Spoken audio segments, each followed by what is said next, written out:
My name is Marcus, and for 2 years I worked as the overnight janitor at Westfield Elementary School. It was supposed to be easy money. Clean classrooms, empty trash, mop floors, and lock up before the morning staff arrived. The school had been built in the 1960s, and while it wasn't the newest facility, it was well maintained and had a good reputation in the community. I started the job right after my divorce, needing something that would let me work nights and take care of my daughter during the day. The pay wasn't great, but it covered my rent and gave me the flexibility I needed. Most importantly, it was supposed to be quiet work where I could listen to podcasts and think about getting my life back on track. The school had 3 floors. Kindergarten through 2nd grade on the 1st floor, 3rd through 5th grade on the 2nd floor, and administrative offices plus the library on the 3rd floor. My routine was always the same. Start on the 3rd floor and work my way down, finishing with the gymnasium and cafeteria on the ground level. The whole building took me about 6 hours to clean properly. For the first few months, everything was normal. I'd arrive at 10 p.m., unlock the building with my master key, and begin my rounds. The school felt different at night. Bigger somehow, with longer shadows and sounds that seemed to echo more than they should. But it wasn't scary, just empty in the way all buildings feel when they're supposed to be full of people. The first strange thing I noticed was in November. I was cleaning Mrs. Patterson's 2nd grade classroom when I heard what sounded like children laughing. It was faint, coming from somewhere down the hallway, and it only lasted a few seconds. I figured it was probably sound carrying from outside. Maybe kids playing in the neighborhood, even though it was nearly midnight. But when I stepped into the hallway to listen, everything was silent. The long corridor stretched out in both directions, lit only by the emergency lighting that stayed on all night. All the classroom doors were closed, and I was definitely alone in the building. I'd locked the main entrance behind me, and all the other exits were secured with alarms that would sound if anyone tried to open them.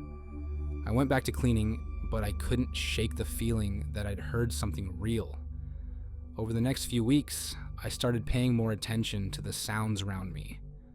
Old buildings make noise, pipes settling, heating systems cycling, wood expanding and contracting. But sometimes I heard things that didn't fit those patterns. Footsteps in the hallway above me when I was working on the 1st floor. The sound of a door closing when all the doors were already closed. Once, I could have sworn I heard someone bouncing a ball in the gymnasium. But when I went to check, the gym was empty and all the sports equipment was locked away in the storage room. I started bringing a small digital recorder with me, thinking maybe I could capture some of these sounds and figure out what was causing them. But every time I played back the recordings, there was nothing unusual. Just the normal ambient noise of an empty building and the sound of my own cleaning equipment. The incidents escalated in December, right before winter break. I was mopping the hallway on the 2nd floor when I heard a child's voice call out, "Mr. Marcus." It was clear as day, coming from one of the classrooms behind me. I spun around, but the hallway was empty. "Hello?" I called back, feeling foolish but unable to ignore what I'd heard. "Is someone there?" No response. I checked every classroom on that floor, turning on the lights and looking behind desks and in closets. Nothing. But as I was leaving the last classroom, I heard it again. "Mr. Marcus," this time coming from the 1st floor. I hurried downstairs, my heart starting to race. The voice had sounded young, maybe 7 or 8 years old, and it knew my name. But how could a child be in the building? All the entrances were locked, and I would have seen anyone trying to get in. I searched the entire 1st floor methodically, checking every room, every closet, every possible hiding place. The building was empty except for me. But as I stood in the main hallway, trying to convince myself I was imagining things, I heard the sound of running footsteps on the floor above me. Not walking, running, like a child racing down the hallway, their sneakers squeaking on the polished linoleum. I could track the sound as it moved from one end of the 2nd floor to the other, then back again. It went on for almost a full minute before stopping abruptly. I climbed the stairs 2 at a time, but when I reached the second floor, everything was still and quiet. I walked the entire length of the hallway, checking every door, every corner. All the classrooms were locked and empty. There was nowhere for anyone to hide. That's when I noticed the wet footprints. They were small, child-sized, and they led from the stairwell down the hallway toward Mrs. Chen's 4th grade classroom. The prints were clear and distinct, as if someone had stepped in a puddle and then walked across the dry floor. But there were no puddles anywhere in the building, and it hadn't been raining outside. I followed the footprints to Mrs. Chen's door and tried the handle. It was locked, just like all the others, but the wet prints stopped right at the threshold, as if whoever had made them had simply vanished into thin air. I stood there staring at those footprints for a long time, trying to come up with a rational explanation. Maybe there was a leak somewhere that I hadn't noticed. Maybe the prints had been there earlier and I just hadn't seen them. Maybe the cleaning chemicals I was using were playing tricks with my vision. But deep down, I knew none of those explanations made sense. Someone or something was in this building with me, and they were trying to get my attention. I finished my shift that night in record time, skipping several of my usual tasks just to get out of there. When I came back the next evening, I brought a camera along with my recorder. If something was happening in this school, I was going to document it.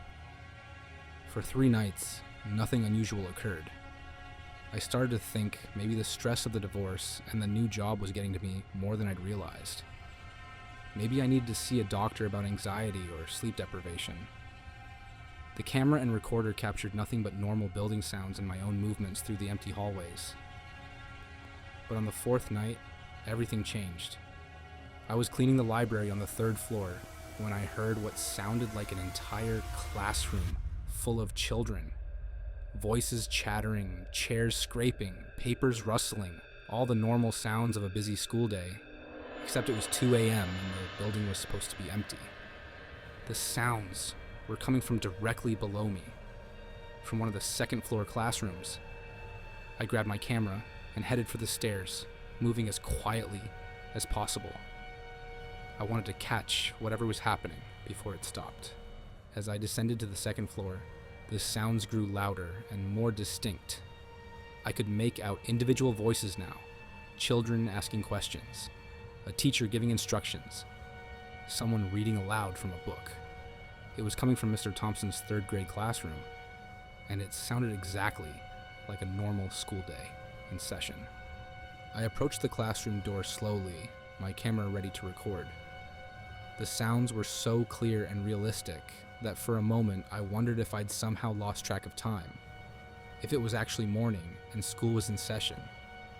But my watch showed 2:17 a.m., and the hallway was still lit only by emergency lighting. I reached for the door handle, and the moment my fingers touched the metal, everything went silent. Not gradually, instantly, like someone had flipped a switch.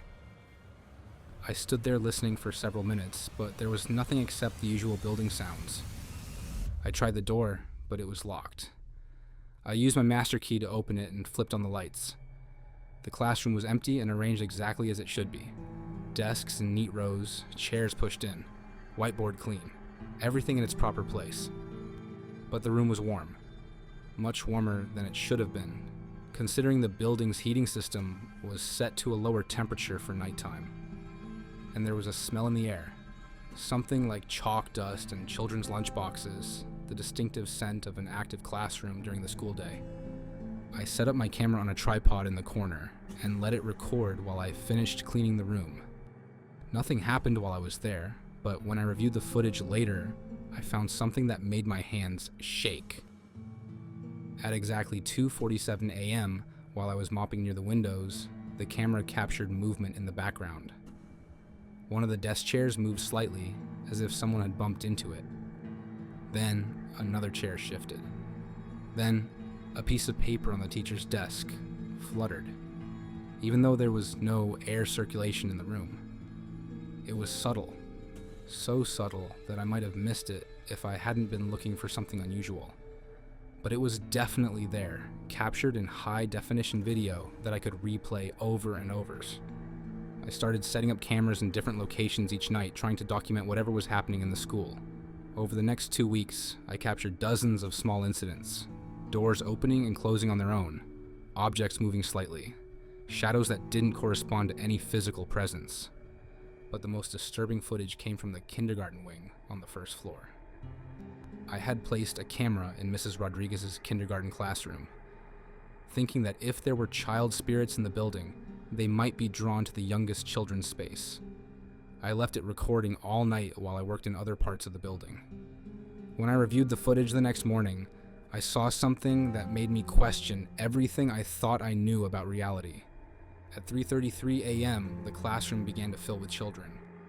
They appeared gradually, like they were materializing out of thin air. First one small figure sitting at a desk, then another, then more and more, until every seat in the classroom was occupied. They looked like normal kindergarten students. Small, maybe 5 or 6 years old, wearing typical children's clothes. But there was something wrong with the image quality around them. Like they were slightly out of focus, even though the rest of the room was crystal clear. I watched in fascination and growing terror as these phantom children went through what appeared to be a normal school day. They raised their hands, turned pages in books that weren't there, interacted with a teacher I couldn't see. The whole scene played out in complete silence. My camera had audio recording capability, but it captured no sound from the classroom. The most chilling part came near the end of the footage. One of the children, a little girl with pigtails, turned and looked directly at the camera. She stared straight into the lens for almost 30 seconds, and I could swear she was looking right at me, even though I was watching the recording hours later. Then she smiled and waved, and all the children began to fade away until the classroom was empty again. I quit my job the next day. I didn't give notice, didn't explain my reasons to my supervisor, just turned in my keys and walked away. I told myself I was being rational, that whatever was happening in that school was beyond my understanding and definitely beyond my pay grade. But the truth was, I was terrified. Not just of the ghosts or spirits or whatever they were, but of the implications. If these children were somehow trapped in the school, reliving their days over and over, what did that mean? Were they trying to communicate with me? Did they need help? Or were they just echoes of the past, playing out endlessly in a building that had housed thousands of children over the decades? I never found out. I took a day job at a warehouse and tried to put the whole experience behind me. But sometimes I drive past Westfield Elementary, and I wonder if the new night janitor has noticed anything unusual. I wonder if those phantom children are still there, sitting in their desks, raising their hands, waiting for someone to see them. And sometimes, late at night, when I'm trying to fall asleep, I can still hear that young voice calling out, "Mr. Marcus." Clear as day, like there's a child standing right next to my bed.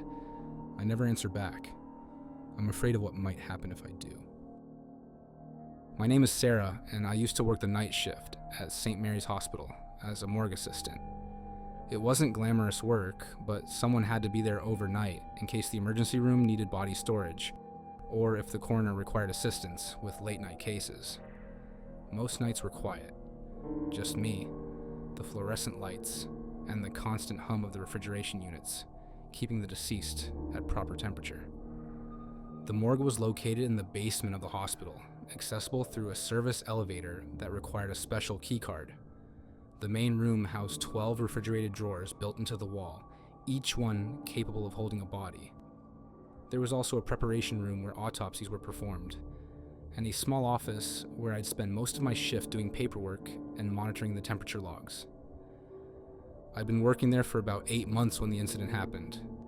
It was a Tuesday night in October, and we had 7 bodies in storage, a relatively busy night for our small hospital. I remember the exact count because I'd just finished updating the log when I heard the first sound. It came from the main storage room, a soft metallic click, like one of the drawer handles being turned. I looked up from my paperwork, listening carefully. The morgue was always making noises, the refrigeration unit cycling on and off, pipes settling, the building creaking above us. But this sound was different. It was deliberate. I walked into the storage room and checked each drawer. All 7 occupied units were properly closed and locked. The 5 empty drawers were also secure. I shrugged it off and returned to my office, but I couldn't shake the feeling that something was wrong. 20 minutes later, I heard it again. This time, it was definitely the sound of a drawer being opened. I rushed back into the storage room and found drawer number 4 pulled out about 6 inches. The body inside was Mrs. Henderson, an elderly woman who'd passed away from natural causes earlier that day. I pushed the drawer closed and made sure the latch was secure. These drawers were heavy and required significant force to open. There was no way it could have slid out on its own. I checked the mechanism carefully, but everything seemed to be working properly. I was starting to feel uneasy, but I tried to rationalize what was happening. Maybe the latch wasn't engaging properly, or perhaps there was some kind of pressure buildup in the refrigeration system causing the drawer to shift. I made a note to have maintenance check it in the morning. But then drawer number 7 opened. I was sitting in my office when I heard the unmistakable sound of the heavy drawer sliding out on its tracks. I grabbed my flashlight and hurried back to the storage room. Drawer 7 was open about a foot, and I could see the outline of Mr. Rodriguez, a middle-aged construction worker who'd been brought in after a workplace accident. My hands were shaking as I pushed the drawer closed. This couldn't be a mechanical issue. 2 different drawers with 2 different locking mechanisms couldn't both be malfunctioning in the exact same way. I pulled out my phone to call my supervisor, but there was no cell signal in the basement. The landline in my office had been acting up all week, producing nothing but static when I tried to make calls. I decided to go upstairs and report the problem to the night nurse on duty. But as I reached for the elevator button, I heard a sound that made my blood freeze. It was coming from the storage room, the sound of multiple drawers opening simultaneously. I ran back and found 4 drawers pulled out at various lengths. Numbers 3, 4, 7, and 9 were all open, their contents partially visible in the dim emergency lighting. I stood there in shock, trying to process what I was seeing. There was no logical explanation for this.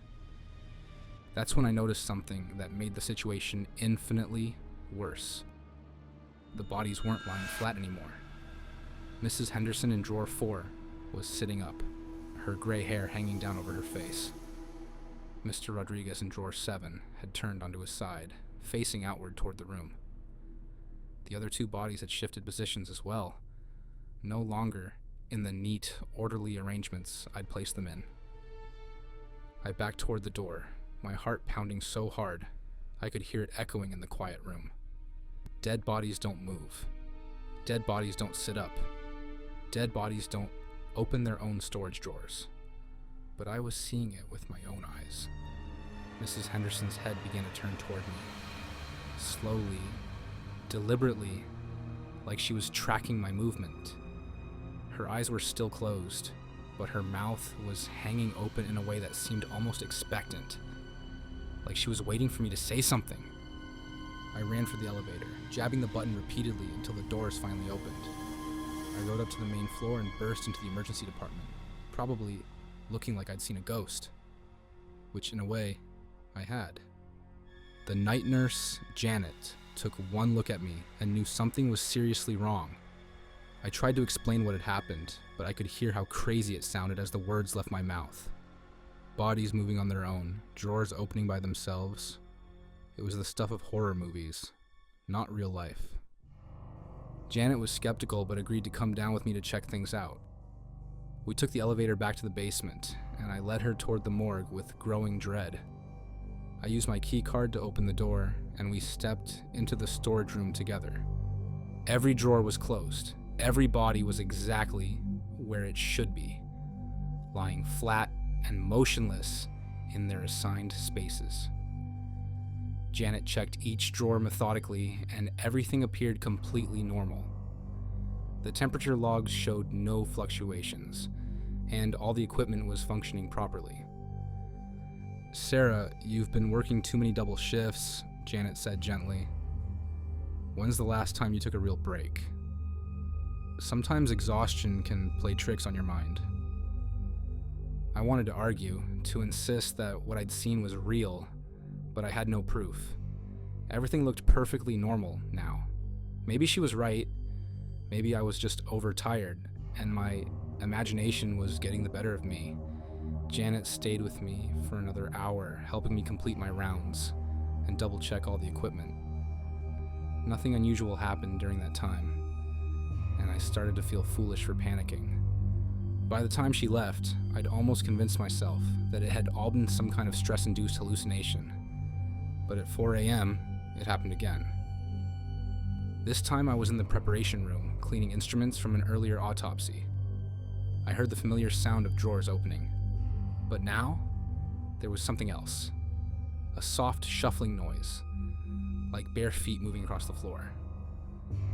I crept to the doorway and peered into the storage room. All 7 occupied drawers were open, and the bodies were no longer inside them. They were standing in the center of the room, arranged in a perfect circle, all facing inward toward each other.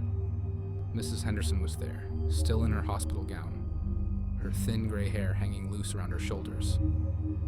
Mr. Rodriguez stood next to her, his work clothes torn and stained with blood from his accident. There were 5 others I recognized from recent intakes. A teenage car accident victim, an elderly man who died of a heart attack, a woman who'd overdosed, and 2 others whose names I couldn't remember. They weren't moving, just standing there in their circle, like they were waiting for something. Their eyes were all closed, and their skin had the waxy, pale appearance of death. But somehow, they were upright and motionless as statues. I must have made a sound, a gasp or a whimper, because suddenly all 7 heads turned toward me in perfect unison. Their eyes remained closed, but I could feel them looking at me, studying me, with an intensity that made my skin crawl. Then, Mrs. Henderson spoke. Her voice was dry and raspy, like air being forced through a broken bellows. "Why won't you let us rest?" I couldn't move, couldn't speak, couldn't even breathe. This was impossible. Dead people don't talk. Dead people don't stand up and form circles and ask questions. But here they were, and Mrs. Henderson was waiting for an answer. "We're so tired," said Mr. Rodriguez, his voice carrying the same hollow, wheezing quality. "We just want to sleep, but you keep waking us up." "I don't understand," I managed to whisper. "I haven't done anything to you." The teenage boy stepped forward slightly. Half of his face was crushed from the car accident, but he spoke clearly. "Every time you check on us, every time you open our drawers, you pull us back.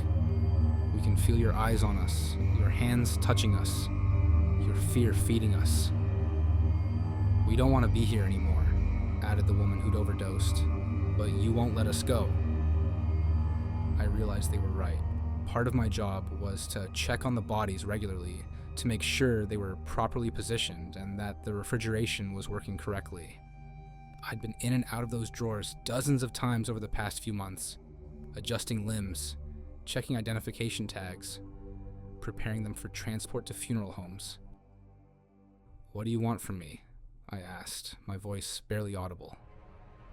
Mrs. Henderson smiled, and it was the most terrifying thing I'd ever seen. "Stop looking. Stop touching. Stop caring. Let us fade away like we're supposed to." "But it's my job." "Your job is keeping us trapped," Mr. Rodriguez interrupted. "Every time you document our presence, every time you write our names in your logs, you anchor us here. We can't move on while you're watching." The circle began to close around me, the 7 figures shuffling forward with slow, deliberate steps. I backed toward the door, but my legs felt like they were made of lead. The air in the room had become thick and cold, and I could see my breath forming small clouds in front of my face. "Please," I begged. "I'll stop checking on you. I'll leave you alone." "Too late," whispered the elderly man with the heart condition. "You've seen us now. You know we're still here. You'll never be able to forget." They were almost close enough to touch me when the fire alarm went off. The sudden, piercing sound shattered whatever spell had been holding me in place, and I bolted for the door. Behind me, I heard the sound of bodies hitting the floor, but I didn't look back. I ran up the stairs instead of waiting for the elevator, taking them 3 at a time until I reached the main floor. The alarm was still blaring, and hospital staff were beginning to evacuate the building. I joined the crowd heading for the exits, grateful for the chaos that masked my panic. It turned out to be a false alarm, a malfunction in the kitchen smoke detection system. But by the time we were allowed back inside, my shift was over and the day crew had arrived. I gathered my things and left without going back to the morgue. I called in sick for the next 3 days, then submitted my resignation letter via email. I told my supervisor I was moving out of state for family reasons, which wasn't entirely untrue. I did move about 500 miles away, and I found a job at a veterinary clinic where the only bodies I deal with are small animals that are definitely, completely, permanently dead. I never found out if the night shift replacement experienced anything similar. I never asked, and I never looked back, but sometimes late at night when I'm trying to fall asleep, I can still hear Mrs. Henderson's voice asking why I won't let them rest. And I wonder if somewhere in the basement of St. Mary's Hospital, 7 bodies are still standing in a circle, waiting for someone to stop watching them so they can finally fade away. My name is David, and I used to work as a night security guard at Riverside Mall, one of those sprawling indoor shopping centers that was built in the 1980s and had seen better days. The mall was struggling to stay afloat. Half the storefronts were empty, and even during peak hours, foot traffic was light. But they still needed someone to patrol the property overnight, make sure no one was breaking in, and keep an eye on the few remaining stores.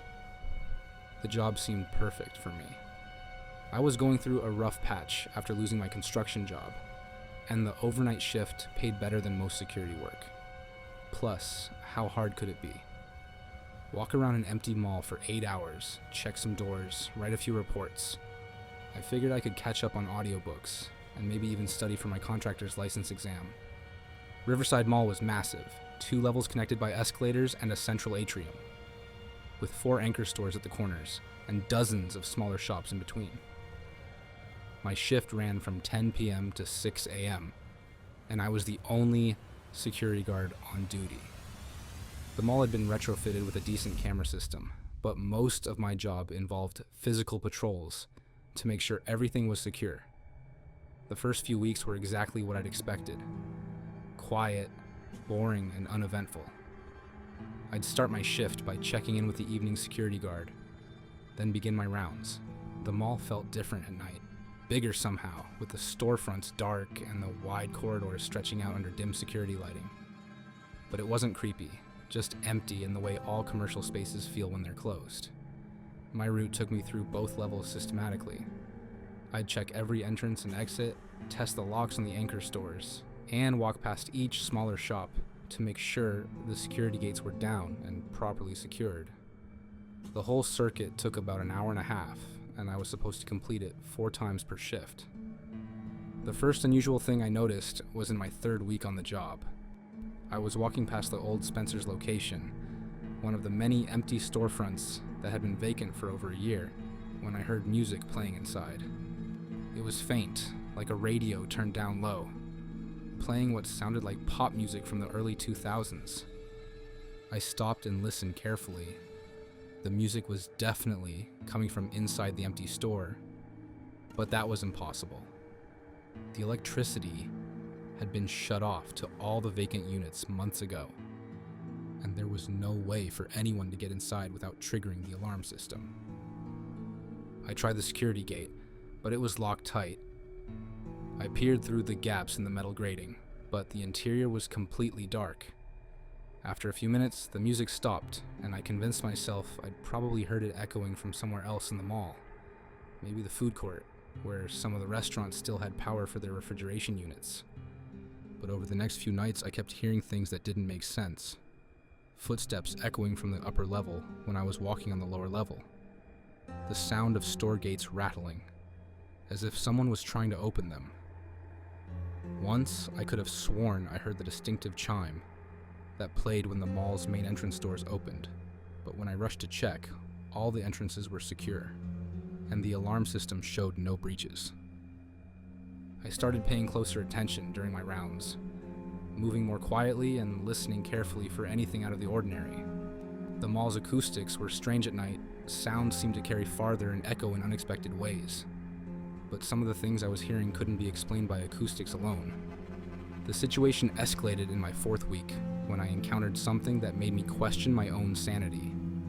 I was completing my 2nd round of the night, walking through the upper level near the old Radio Shack, when I saw lights on in one of the stores ahead of me.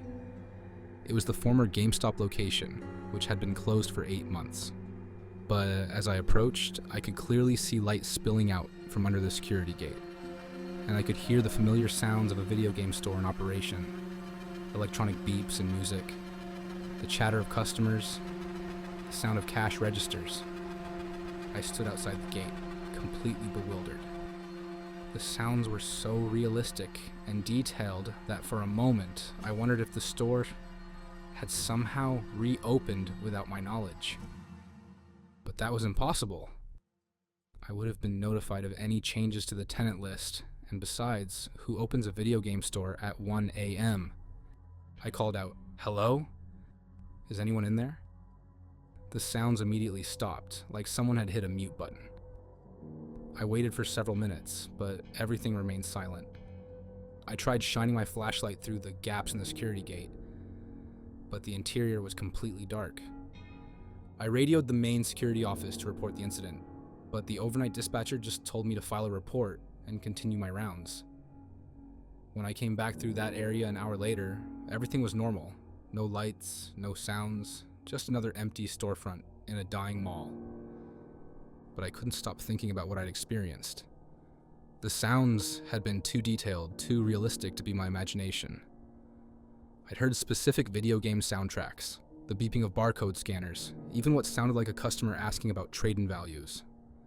It was like the store was somehow still operating, just not in any way that made logical sense. Over the next several nights, I started encountering similar phenomena throughout the mall. I'd hear the sizzling of food being cooked in the abandoned Spiro location. The sound of hangers sliding on clothing racks would echo from the empty Fashion Bug. Once, I heard what sounded like a full movie playing in the vacant theater space, complete with dialogue and sound effects. Each time, the sounds would stop the moment I got close enough to investigate. And each time, I'd find nothing but empty, dark storefronts with no signs of recent activity. I began to suspect that the mall was somehow replaying its own past, that the sounds I was hearing were echoes of busier times, when these stores were thriving and full of customers. It was a crazy theory, but it was the only explanation that made any sense. The theory seemed to be confirmed when I started recognizing specific sounds. The GameStop location always played the same sequence of game soundtracks. The food court always smelled like the same combination of pizza, Chinese food, and soft pretzels. Even the phantom customers seemed to follow predictable patterns. I'd hear the same conversations, the same footsteps, the same cash register transactions night after night. But if these were just echoes of the past, why could I hear them so clearly? And why did they seem to respond to my presence, stopping whenever I got too close? The answer came during my 6th week on the job, and it was more disturbing than anything I could have imagined. I was doing my 3rd round of the night when I noticed that one of the anchor stores, the old Sears, had its lights on.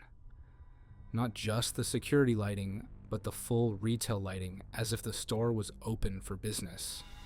I could see the glow spilling out from the main entrance, and I could hear the sounds of a busy department store. Customers talking, cash registers ringing, the soft background music that retail stores always play. This was different from the smaller storefronts. Sears had been closed for 2 years, and the space had been completely gutted. There was nothing left inside but bare walls and concrete floors. There was no way it could be generating light or sound. But as I approached the entrance, I could see through the glass doors that the store was fully operational. The racks were full of clothing, the displays were set up with merchandise, and there were people shopping. Dozens of them moving through the aisles like it was a normal Saturday afternoon. I tried the doors, but they were locked. I knocked on the glass, and several of the shoppers turned to look at me. They appeared completely normal. Men and women of various ages, dressed in clothing that looked slightly dated, like fashion from 10 or 15 years ago. One of them, a middle-aged woman in a floral dress, walked over to the door and looked at me through the glass. She smiled and waved, then pointed to a sign that I couldn't see. She mouthed something that looked like "we're closed," then turned and walked back into the store. I stood there for almost 20 minutes, watching this impossible scene play out. The shoppers moved naturally, examining merchandise, talking to each other, interacting with sales associates who appeared to be working normally. But none of it was real. It couldn't be real, because the store had been empty for 2 years. As I watched, I began to notice details that made the scene even more unsettling. The shoppers never seemed to actually purchase anything. They'd examine items, carry them around, but I never saw anyone approach a checkout counter. And their movements had a repetitive quality, like they were following predetermined paths through the store. Most disturbing of all, some of the shoppers would occasionally look directly at me through the glass doors. They'd stare for a few seconds, with expressions that seemed almost sad, like they were trying to communicate something they couldn't say. Then, at exactly 3 a.m., everything stopped. The lights went out instantly, the sounds ceased, and the store returned to its normal state. Empty, dark, and silent. I was left standing alone in front of locked glass doors, staring into a vacant space that showed no signs of the activity I'd just witnessed. I didn't sleep that day. I kept thinking about those shoppers, about the way they looked at me, about the impossible reality of what I'd seen. I started researching the mall's history, looking for any explanation for what was happening. What I found made everything worse. Riverside Mall had been the site of a tragic incident 15 years earlier. A section of the upper level had collapsed during peak shopping hours on a Saturday afternoon, killing 12 people and injuring dozens more. The collapse had been caused by a structural failure that investigators later determined was due to poor maintenance and ignored safety warnings. The victims had been ordinary shoppers, families, teenagers, elderly couples, just people going about their normal weekend routines when disaster struck. The mall had been closed for months afterward for repairs and legal proceedings, and when it finally reopened, it never fully recovered. Stores began closing, foot traffic declined, and the mall entered the slow death spiral that had led to its current state.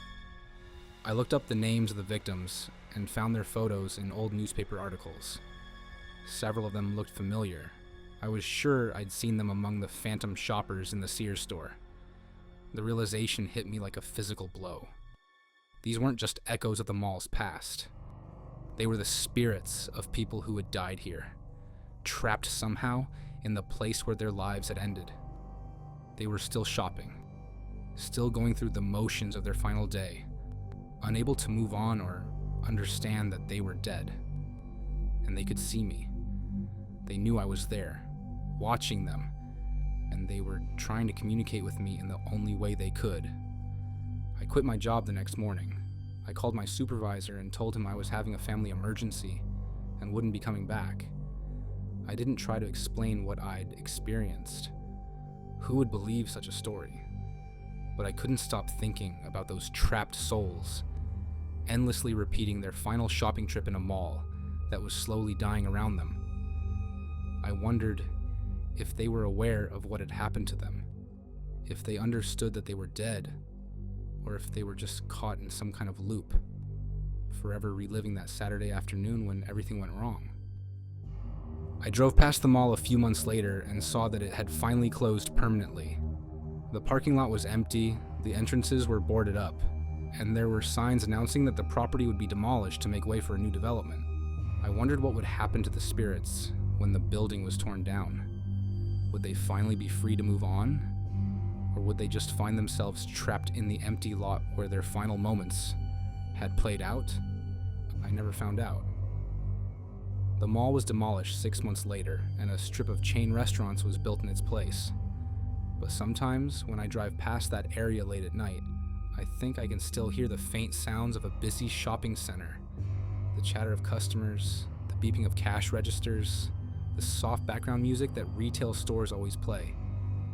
And I wonder if somewhere in a dimension I can't see, those 12 shoppers are still making their rounds, still looking for something they'll never find, still hoping that someone will notice them and help them understand why they can't go home. My name is Jessica, and during my sophomore year of college, I worked the night shift at a Burger Palace location just off the interstate. It was one of those 24-hour fast food places that catered mostly to truckers, late-night travelers, and drunk college students looking for greasy food after the bars closed.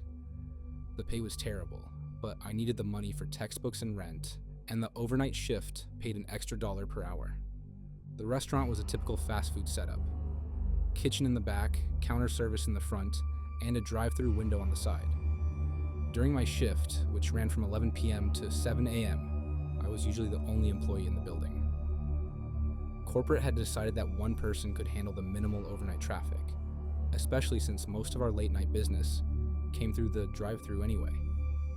The location was pretty isolated, surrounded by empty parking lots and a few other businesses that closed early. The nearest gas station was about a quarter mile down the road, and beyond that was just farmland and forest. During the day, the area was busy enough, but at night, it felt like the edge of the world. For the first month, the job was exactly what I'd expected. Boring, repetitive, and occasionally interrupted by drunk people ordering way too much food. I'd spend most of my time cleaning equipment, restocking supplies, and studying for my classes during the slow periods. The drive-thru would get busy around 2 a.m. when the bars closed, but otherwise, I might see only a dozen customers during my entire 8-hour shift. The first strange incident happened in early October. I was working the drive-thru window around 3 a.m. when a car pulled up to the speaker. It was an older sedan, dark-colored, with tinted windows that made it impossible to see inside. "Welcome to Burger Palace. Can I take your order?" I said into my headset, following the script I'd memorized. There was no response for about 10 seconds. Then a voice came through the speaker. It was a man's voice, but there was something off about it. It sounded distant and hollow, like he was speaking from the bottom of a well. "I'd like a number 3 combo," the voice said slowly. "No pickles, large fries, and a Coke." "That'll be $8.47.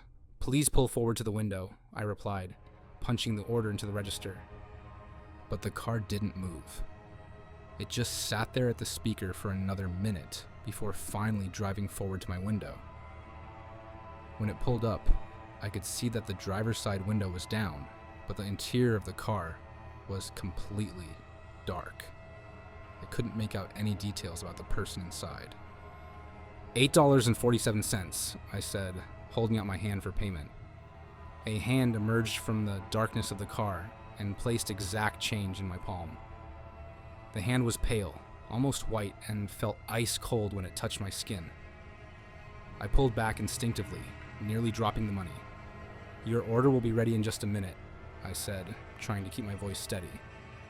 I prepared the order quickly, eager to get this interaction over with. When I returned to the window with the bag of food, the car was still there, but something felt different. The air around the window had gotten noticeably colder, and I could see my breath forming small clouds in front of my face. I held out the bag, and the same pale hand reached out to take it. This time, I made sure not to let our skin touch. The hand retreated into the darkness of the car, and after a moment, the vehicle slowly drove away. I watched it leave the parking lot and turn onto the main road. But something bothered me about the way it moved. The car seemed to glide rather than drive, and I never heard the sound of an engine or tires on pavement. I tried to shake off the weird feeling, and went back to my cleaning routine, but I couldn't stop thinking about that cold hand and the hollow voice. Over the next few nights, I found myself watching the drive-thru more carefully, paying attention to details I'd previously ignored. Most of our late-night customers were pretty normal. Tired truckers, shift workers heading home, college students like myself.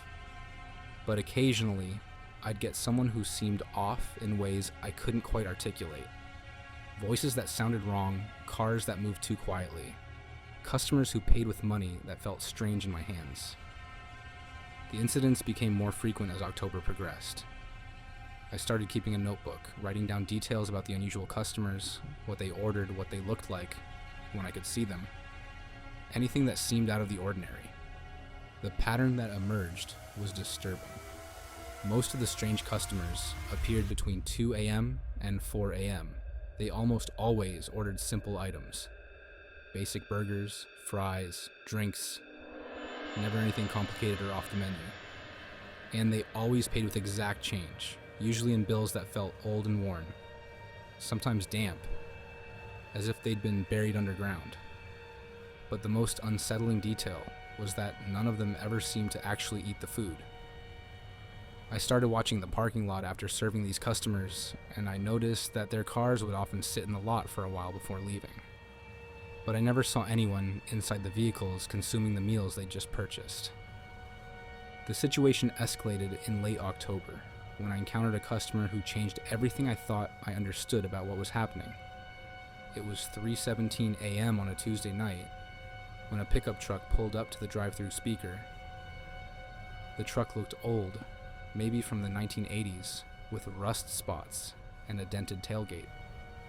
When the driver spoke, his voice had that same hollow quality I'd come to associate with the strange customers. "I need 4 number ones, all with everything, and 4 large Cokes," he said. "That'll be $31.96. Please pull forward," I replied, though something about the order bothered me. 4 meals was a lot for one person, but I couldn't see anyone else in the truck. When the truck pulled up to my window, I got my first clear look at one of these unusual customers. The driver was a middle-aged man with pale skin and dark circles under his eyes. He was wearing work clothes, a flannel shirt and jeans, but they looked old-fashioned, like something from decades ago. What really caught my attention, though, was that he wasn't alone. There were 3 other people in the truck, 2 men and a woman, all sitting unnaturally still and staring straight ahead.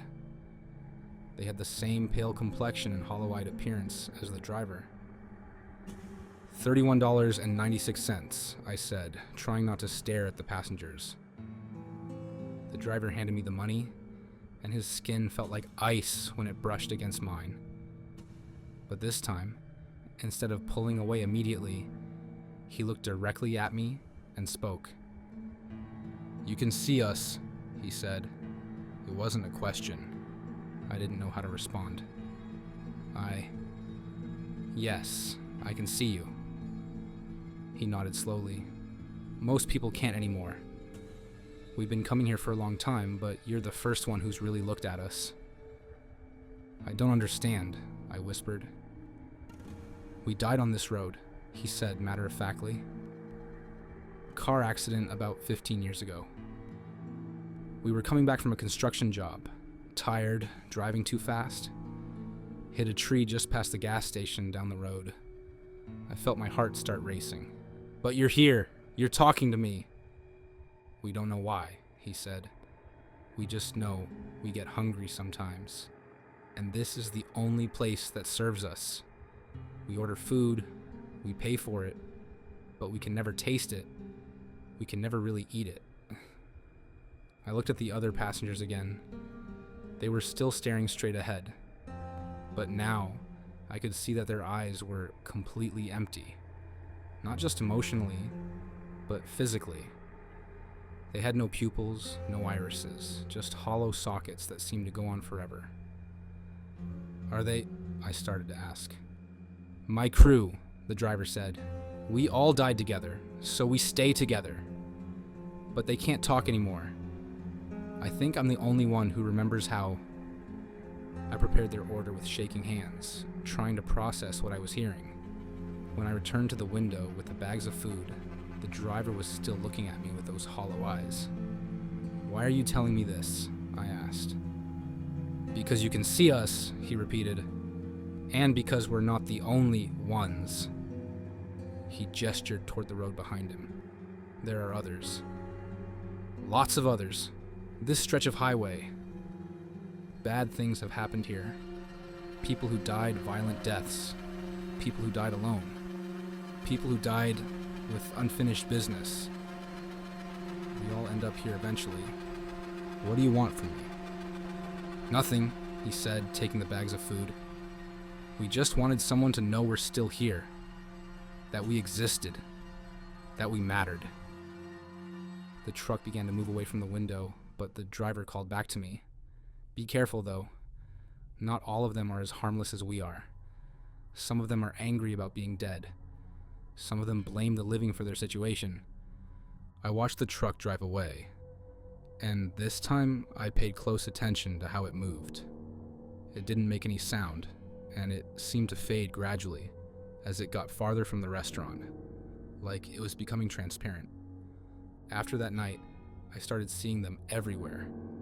Not just at the drive-thru, but walking along the road, standing in the parking lot, sitting in cars that appeared and disappeared without warning. The highway was apparently a magnet for lost souls, and somehow my job had put me right in the middle of their world. Most of them were like the construction crew, sad, confused, but essentially harmless. They'd order food they couldn't eat, pay with money that felt wrong, and drive away in vehicles that shouldn't exist. But some of them were different. There was a woman in a blood-stained wedding dress who would order the same meal every night. A kid's meal with apple slices instead of fries. She never spoke, just pointed at the menu board, and her eyes were filled with such rage that I had to look away. There was a teenage boy who would pull up on a motorcycle that had clearly been in a serious accident. Half of his face was missing, and he would order a chocolate milkshake while making jokes about his appearance that weren't funny at all. And there was an elderly man in a hospital gown who would order coffee and then spend 20 minutes at the window telling me about his grandchildren, apparently unaware that he was dead and that his stories made no sense. The worst part was that I couldn't tell anyone about what I was experiencing. Who would believe that I was serving fast food to dead people? My friends already thought I was stressed from working too many hours and not getting enough sleep. My parents would have insisted I quit the job and see a therapist. So I kept working, kept serving the living and the dead, kept pretending that everything was normal. But the constant exposure to these lost souls was taking a toll on me. I started having nightmares about car accidents and violent deaths. I became paranoid about driving, especially at night. I lost weight because I couldn't stomach the food from the restaurant anymore. The breaking point came in early November when I encountered something that wasn't just a confused spirit looking for comfort food. It was 4 a.m. on a Friday night when a car pulled up to the drive-thru that made every instinct I had scream danger. It was a black sedan with windows so dark I couldn't see inside, and it moved with a predatory smoothness that was completely unlike the other phantom vehicles. When the driver spoke, his voice was different from the others. Instead of hollow and distant, it was sharp and clear, filled with an intelligence and malice that made my skin crawl. "I know what you've been doing," the voice said, without ordering anything. "I know you can see us." "Can I take your order?" I replied, trying to stick to the script and hoping he would just go away. You've been talking to them, haven't you? The weak ones, the ones who still think they're human. There was amusement in his voice, but it was the kind of amusement a cat might feel while playing with a mouse. Sir, if you're not going to order anything, I need to ask you to move along. Oh, but I'm going to order something, he said. I'm going to order you to stop helping them. Stop acknowledging them. Stop giving them hope that they can still be part of the world of the living. I don't know what you're talking about. Yes, you do. And you're going to stop. Because if you don't, I'm going to make sure you join them permanently. The car began to move toward the window, and I could feel a cold that was different from the others. Not just the absence of warmth, but the presence of something actively hostile. I backed away from the window, but the car kept coming, moving faster than should have been possible. Just as it reached the window, another vehicle appeared. The construction worker's pickup truck. It positioned itself between the black sedan and the restaurant, and I heard the driver's familiar voice calling out, "Leave her alone, Marcus. She's not part of this." She made herself part of this when she started interfering, the voice from the sedan replied. The dead should stay dead, and the living should stay ignorant. She's just doing her job. She's not hurting anyone. She's giving you false hope, making you think you can still be human. It's cruel.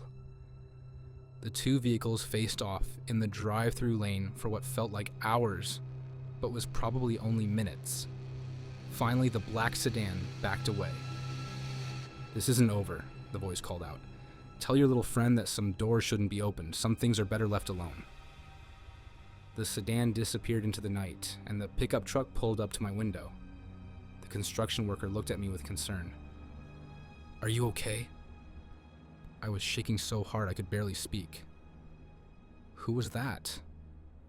Someone who died angry and stayed that way. He thinks the dead should accept their fate and stop trying to connect with the living. He doesn't like it when people like you can see us. People like me. Sensitive people. People who are open to things that others can't perceive. You're not the first, but you might be the last if you're not careful. What should I do? Quit this job, he said without hesitation. Find work somewhere else, somewhere that doesn't sit on top of so much death and tragedy. This place is a crossroads for lost souls, and it's not safe for someone like you. I quit the next morning. I called my manager and told him I was having health problems and couldn't continue working nights. It wasn't entirely a lie. The stress of the job was definitely affecting my health. I found a new job working at the campus library, shelving books during normal daytime hours. It paid less, but I felt safer, surrounded by living students and professors, than I had serving phantom customers in an isolated fast food restaurant. But I never forgot about the lost souls I'd encountered during those few months. Sometimes I wonder if they're still there, still ordering food they can't eat, still hoping that someone will see them and acknowledge their existence. And sometimes when I'm driving late at night and I pass a 24-hour restaurant, I think about the employees working alone inside, and I wonder if they're seeing things they can't explain, serving customers who shouldn't exist, and slowly realizing that the world is much stranger and more dangerous than they ever imagined. I hope they're smarter than I was. I hope they quit before they attract the attention of something like Marcus, something that sees kindness as weakness and compassion as interference. Because once you open that door, once you acknowledge that the dead are still among us, it's very hard to close it again. And not all of them are grateful for the recognition. My name is Alex, and during my junior year of college, I worked as a projectionist at the Starlight Cinema, an old single-screen movie theater in the historic district of our small college town. The theater had been built in the 1940s and still used traditional 35mm film projectors, which meant they needed someone who actually knew how to operate the equipment, a dying skill in the age of digital cinema. I'd learned about film projection from my grandfather, who had worked in theaters his whole life, so when the Starlight's longtime projectionist retired, I jumped at the chance to take over. The job paid well for part-time work, and I loved the idea of keeping this piece of cinema history alive. The theater only showed movies Thursday through Sunday, but I worked every night they were open, arriving 2 hours before the first showing to set up the reels, and staying until after the last screening to break everything down. Most nights, I was completely alone in the building, except during the actual movie showings, when there might be anywhere from a dozen to 50 people in the audience below. The projection booth was located on the second floor of the theater, accessible only through a narrow staircase behind the concession stand. It was a cramped space filled with the massive 35mm projectors, film storage cabinets, and various pieces of equipment that had been accumulating there for decades. The booth had a large window that looked down into the theater, giving me a perfect view of the screen and the audience. For the first few months, everything was routine. I'd arrive at 5 p.m., thread the film through the projectors, check the sound levels, and make sure everything was ready for the 7 p.m. showing. During the movies, I'd monitor the equipment and change reels when necessary. Each reel only held about 20 minutes of film, so a typical movie required multiple reel changes throughout the screening. The first strange incident happened on a Thursday night in late September. We were showing a classic horror film, The Cabinet of Dr. Caligari, as part of a silent movie series. The audience was small, maybe 15 people, mostly film students and older locals who appreciated the classics. I was about halfway through the movie, preparing to change to the third reel, when I noticed something odd in the audience below. There was a man sitting in the back row who hadn't been there when the movie started. I was sure of this because I always did a quick head count before beginning each screening, and I would have noticed him. The man was wearing what looked like a 1940s style suit and hat, which wasn't entirely unusual. Some of our patrons liked to dress up for the classic movie nights, but there was something about the way he sat that bothered me. He was perfectly still, not moving at all, not even the small fidgeting movements that people naturally make when sitting for long periods. I watched him for several minutes while the movie played, and he never shifted position, never reached for popcorn or a drink, never turned his head. He just stared straight ahead at the screen with an intensity that seemed unnatural. When it came time to change reels, I had to look away from the audience to focus on the equipment. The changeover took about 30 seconds, and when I looked back down into the theater, the man was gone. I scanned the entire audience, but he was definitely no longer there. I told myself he must have left during the brief moment when the screen went dark between reels. But something about the situation nagged at me. The theater's exit doors were heavy and made a distinctive creaking sound when opened, but I hadn't heard anything during the reel change. Over the next few weeks, I started paying closer attention to the audience during screenings. Most of the time, everything was normal. People came and went, talked quietly during intermissions, behaved exactly as you'd expect in a movie theater. But occasionally I'd notice someone who didn't quite fit. There was a woman in a 1950s style dress who would appear during romantic movies, always sitting alone in the third row, always crying silently throughout the entire film. A teenage boy in a Letterman jacket who showed up during action movies, laughing loudly at scenes that weren't funny. An elderly couple who would sit in the front row during musicals, holding hands and swaying slightly to music that only they seemed to hear. The pattern was always the same. They would appear sometime after the movie started, sit perfectly still except for their specific behaviors, and disappear during reel changes or other brief moments when I had to look away from the audience. I started keeping a notebook, documenting these unusual patrons, what movies they appeared during, where they sat, how they behaved. The more I observed, the more convinced I became that these weren't normal customers. For one thing, they never bought tickets. I would check with Sarah, who worked the box office, and she would confirm that the number of tickets sold never matched the number of people I saw in the theater. The phantom audience members were somehow getting in without paying, without even being detected by the staff downstairs. More disturbing was the way they dressed and behaved. Their clothing always seemed to match the era of whatever movie was playing. During a 1960s film, they'd be dressed like hippies. During a 1980s movie, they'd have big hair and neon colors. It was as if they were trying to blend in with the time period of the film, rather than the present day. The situation escalated in October when we had a special midnight screening of Psycho for Halloween. The theater was packed, our biggest audience in months, and I was excited to see how the classic would play with a full house. About an hour into the movie, during the famous shower scene, I noticed that the audience had grown significantly. When the movie started, we'd sold 47 tickets, but looking down into the theater, I could see at least 70 people in the seats. The additional audience members were scattered throughout the theater, but they were all dressed in 1960s clothing. The men in narrow ties and slicked back hair, the women in conservative dresses and carefully styled hair.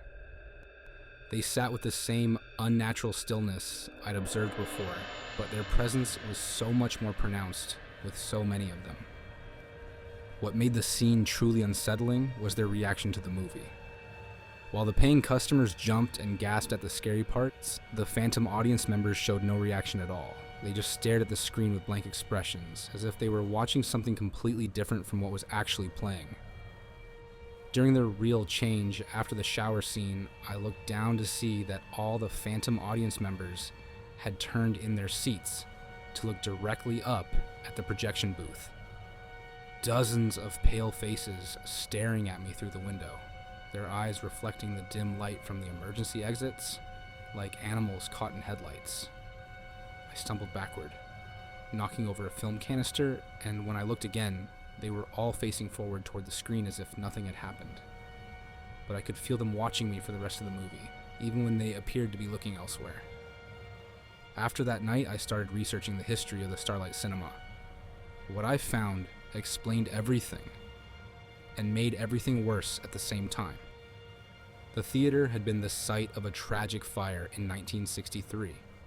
During a packed Saturday night screening of Lawrence of Arabia, an electrical malfunction in the projection booth had started a blaze that quickly spread throughout the building. The exits had been blocked by panicked crowds, and 23 people had died from smoke inhalation and trampling. The theater had been rebuilt and reopened 2 years later, but it had never quite recovered its former popularity.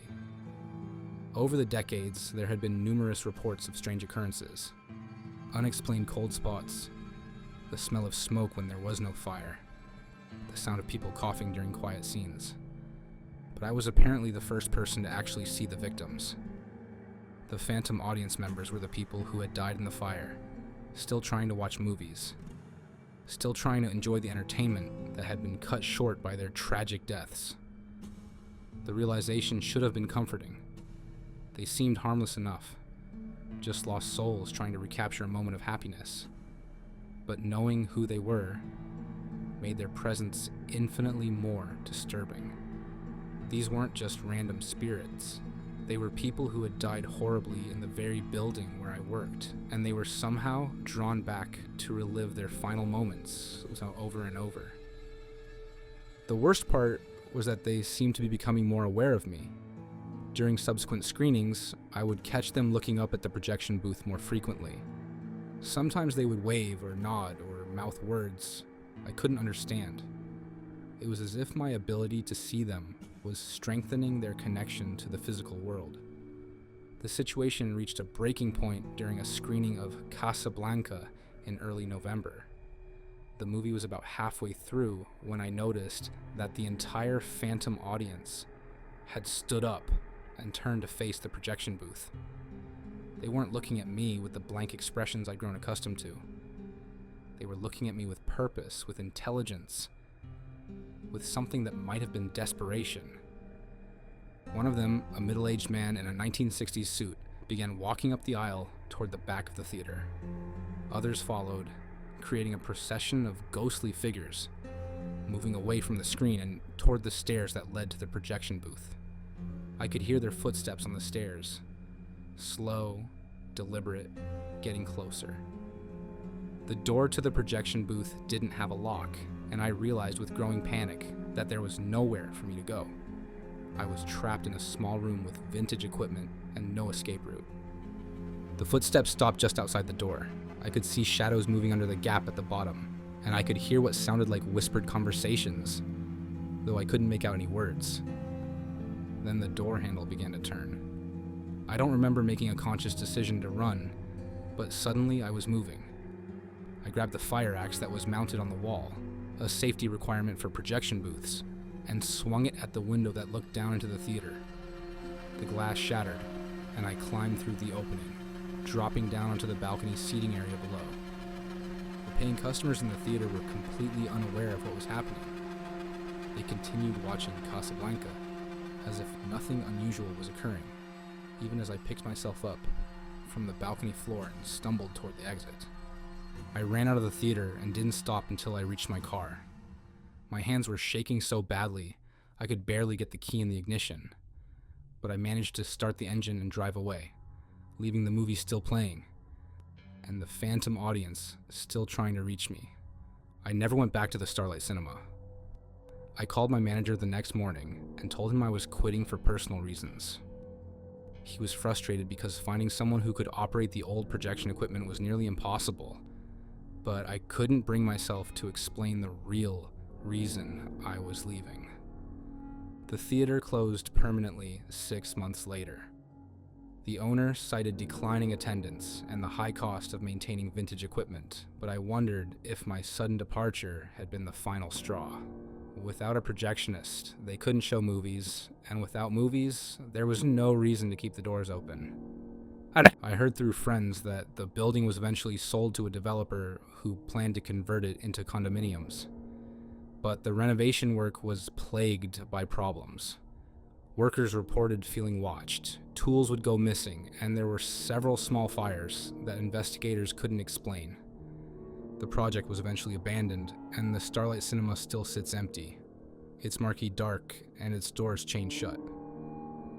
But sometimes, when I drive past the building late at night, I think I can see a faint glow coming from the projection booth window, as if someone is still up there, still trying to show movies to an audience that will never leave. And I wonder if those 23 souls are still sitting in their seats, still waiting for someone to finish the movie that was interrupted so tragically all those years ago, still hoping that this time the story will have a different ending. My name is Rachel, and during my senior year of college, I worked as a night dispatcher for Riverside County Emergency Services. It was a job that required extensive training and certification, but it paid better than most student jobs and looked great on my resume for my criminal justice major. I worked 3 nights a week, from 11 p.m. to 7 a.m., taking 911 calls and coordinating responses with police, fire, and medical personnel.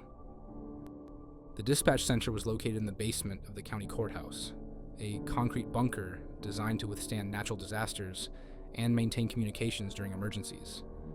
It was a windowless room filled with computer monitors, radio equipment, and phone systems that connected me to every emergency service in the county. During my shift, I was usually one of only 2 dispatchers on duty, handling calls for a rural area that covered nearly 800 square miles. The work was stressful but straightforward. People would call 911 with emergencies.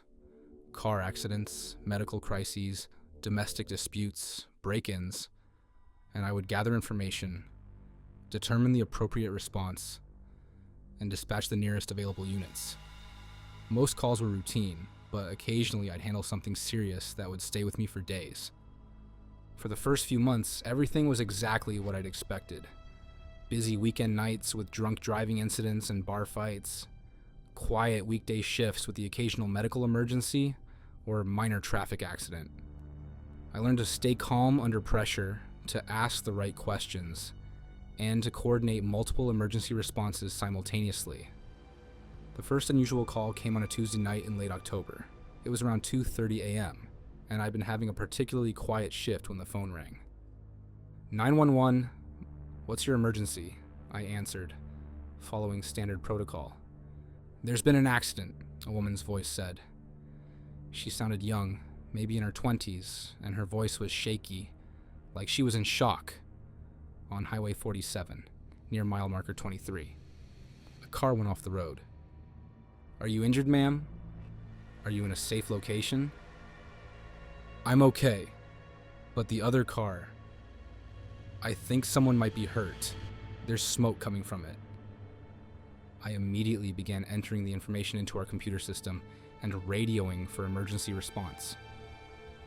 Highway 47 was a winding rural road that saw its share of accidents, especially at night. "What's your name, ma'am? And can you give me a callback number?" "My name is Jennifer Walsh. And I don't have my phone with me. I'm calling from a payphone." That struck me as odd. There weren't many payphones left in our county, and I couldn't think of any near mile marker 23 on Highway 47. But people in shock sometimes got confused about details, so I continued with the call. "Can you see the other vehicle? How many people appear to be inside?" "Just one person, I think. A man. He's not moving." I dispatched fire, police, and medical units to the location while keeping Jennifer on the line. Standard procedure was to maintain contact with callers until emergency personnel arrived on scene. "Jennifer, I need you to stay on the line with me. Help is on the way. Are you sure you're not injured?" "I'm fine," she said, but her voice was getting fainter, like she was moving away from the phone. I need to go check on him." "No, Jennifer. Please stay where you are. Don't approach the vehicle. There could be a fire hazard or other dangers." But the line went dead. I tried calling back, but payphones don't have callback numbers. I radioed the responding units to be aware that there was a female witness on scene who might need medical attention, and I waited for their arrival. 20 minutes later, the first police unit arrived. At mile marker 23, Officer Martinez radioed back with a report that confused me. "Dispatch, I'm at the location. No sign of any accident. No vehicles, no debris, no skid marks. The road is clear." "Copy that. The caller reported an accident with smoke visible. Can you check the surrounding area?" "I've checked both sides of the road for a quarter mile in each direction. There's nothing here. No accident, no payphone either." I double-checked my notes and confirmed the location with Officer Martinez. He spent another 30 minutes searching the area with backup units, but they found no evidence of any accident. Eventually, I had to clear the call as unfounded. But I couldn't stop thinking about Jennifer Walsh. Her voice had sounded so real, so genuinely distressed. I ran her name through our database and found something that made my blood run cold. Jennifer Walsh had died in a car accident on Highway 47, near mile marker 23, exactly 3 years ago to the day. She had been driving alone when her car went off the road during a rainstorm. She was found the next morning by a passing motorist, but she had died on impact. I stared at the accident report for a long time, trying to make sense of what had happened. Had someone been playing a prank using the name of a dead person? But how would they have known about Jennifer Walsh, and why would they choose such a specific and tragic reference? Over the next few weeks, I started paying closer attention to the calls I received, especially the ones that seemed unusual or didn't quite add up. What I discovered was that Jennifer Walsh wasn't an isolated incident. I received a call from a man named Robert Chen, who reported a house fire on Maple Street. When fire units responded, they found no fire, but Robert Chen had died in a house fire on Maple Street 2 years earlier. A woman named Sarah Martinez called to report a domestic violence incident at an address where she'd been killed by her ex-boyfriend 18 months ago. The pattern was always the same, people calling to report emergencies that weren't happening, using the names and voices of people who had died in similar circumstances. The calls always came during my shift, always between 2 a.m. and 4 a.m., and they always resulted in emergency units responding to locations where nothing was found. I started keeping a private log of these calls, documenting the details and cross-referencing them with our database of past incidents. What I found was deeply disturbing. Every single phantom caller had died in the type of emergency they were reporting. Car accident victims called about car accidents. Fire victims called about fires. Murder victims called about violent crimes. It was as if these people were somehow still trying to call for help, still trying to report the emergencies that had killed them, but their calls were coming through years too late. I tried discussing this with my supervisor, but she dismissed it as coincidence and stress. "You're working too many night shifts," she said. "Sometimes our minds play tricks on us when we're tired. These are probably just prank calls from people who looked up old news stories." But I knew it was more than that. The voices were too real, too genuinely distressed. And there were details in the calls that had never been reported in the news. Specific descriptions of injuries, exact locations within buildings, personal information that only the victims themselves would have known. The situation escalated in November when I received a call that was different from all the others. 911, what's your emergency?" I answered. "This is Detective Mike Sullivan, badge number 4471, a man's voice said. "I need backup at 1247 Oak Street. I'm in pursuit of a suspect in the Morrison murder case." I knew immediately that something was wrong. Detective Sullivan had been killed in the line of duty 6 months earlier while investigating a domestic violence call, but his voice sounded exactly as I remembered it from the recordings of his previous radio transmissions. "Detective Sullivan, can you repeat your location and the nature of your emergency?" 1247 Oak Street. I've cornered the suspect in the Morrison case. He's armed and dangerous. I need backup now."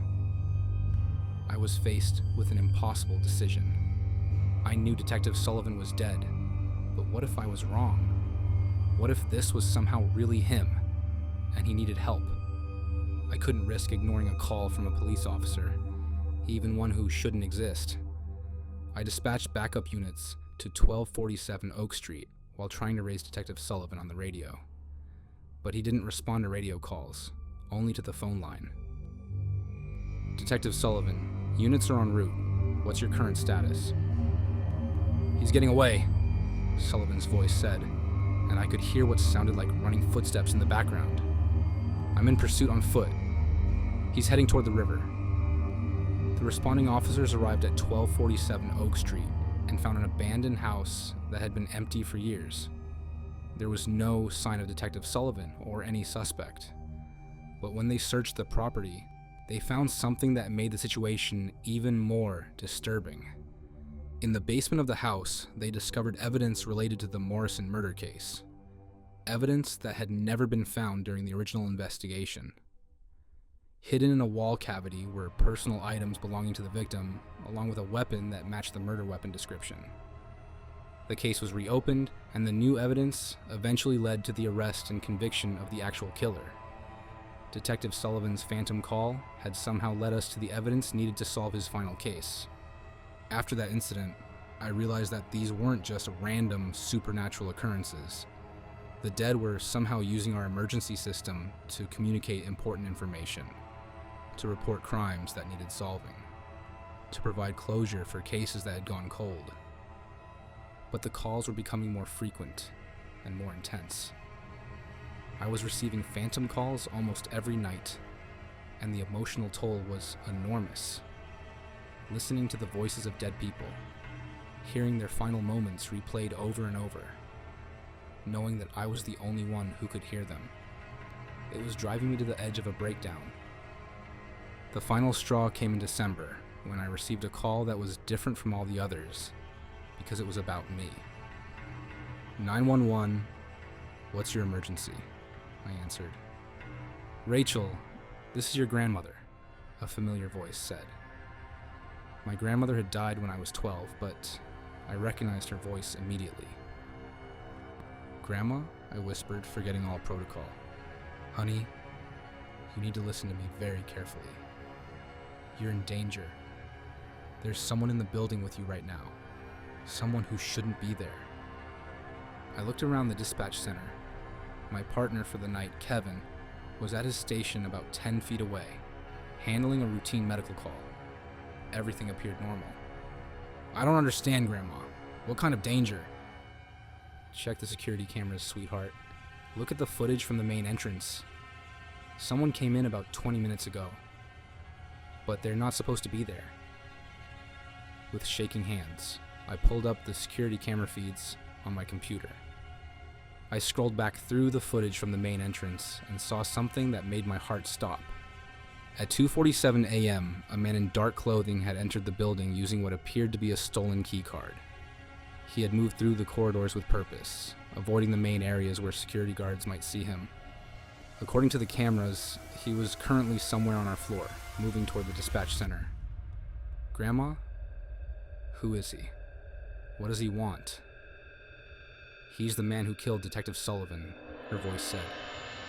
He knows that Sullivan's call led to evidence being found. He thinks you're the one who solved the case, and he's coming to make sure you can't testify against him. I immediately hit the panic button under my desk and radioed for emergency backup. Kevin looked over at me in confusion, but I motioned for him to stay quiet and get down. Rachel, he's almost there, my grandmother's voice warned. He's going to try to make it look like an accident. Hide behind the server rack and don't make any noise. I crawled behind the large computer server rack just as I heard footsteps in the hallway outside. The doors to the dispatch center opened slowly, and a man in dark clothing entered, carrying what looked like a crowbar. He moved toward my workstation, apparently expecting to find me there. When he saw the empty chair, he began searching the room systematically. Kevin, who was still at his station, looked up and started to say something, but the intruder struck him with the crowbar before he could speak. I watched in horror as Kevin collapsed, and I realized that my grandmother's warning had probably saved my life. The intruder continued searching for me, getting closer to my hiding spot. That's when the cavalry arrived. The panic button had brought building security and police units, and they burst into the dispatch center just as the intruder was about to discover my hiding place. The man was arrested and later identified as Thomas Morrison, the brother of the murder victim in Detective Sullivan's final case. He had killed Detective Sullivan to prevent him from finding evidence that would implicate him in his sister's murder. When the phantom call led to the discovery of that evidence, Morrison had decided to eliminate what he thought was the source of the investigation. Kevin survived his injuries, and Morrison was convicted of multiple charges, including the murder of Detective Sullivan and the attempted murder of both Kevin and myself. But I couldn't continue working as a dispatcher after that. The knowledge that dead people were using our emergency system to communicate was too much to handle, especially after my own grandmother had saved my life through a phantom call. I finished my degree and found work in a different field, far away from emergency services and 911 systems.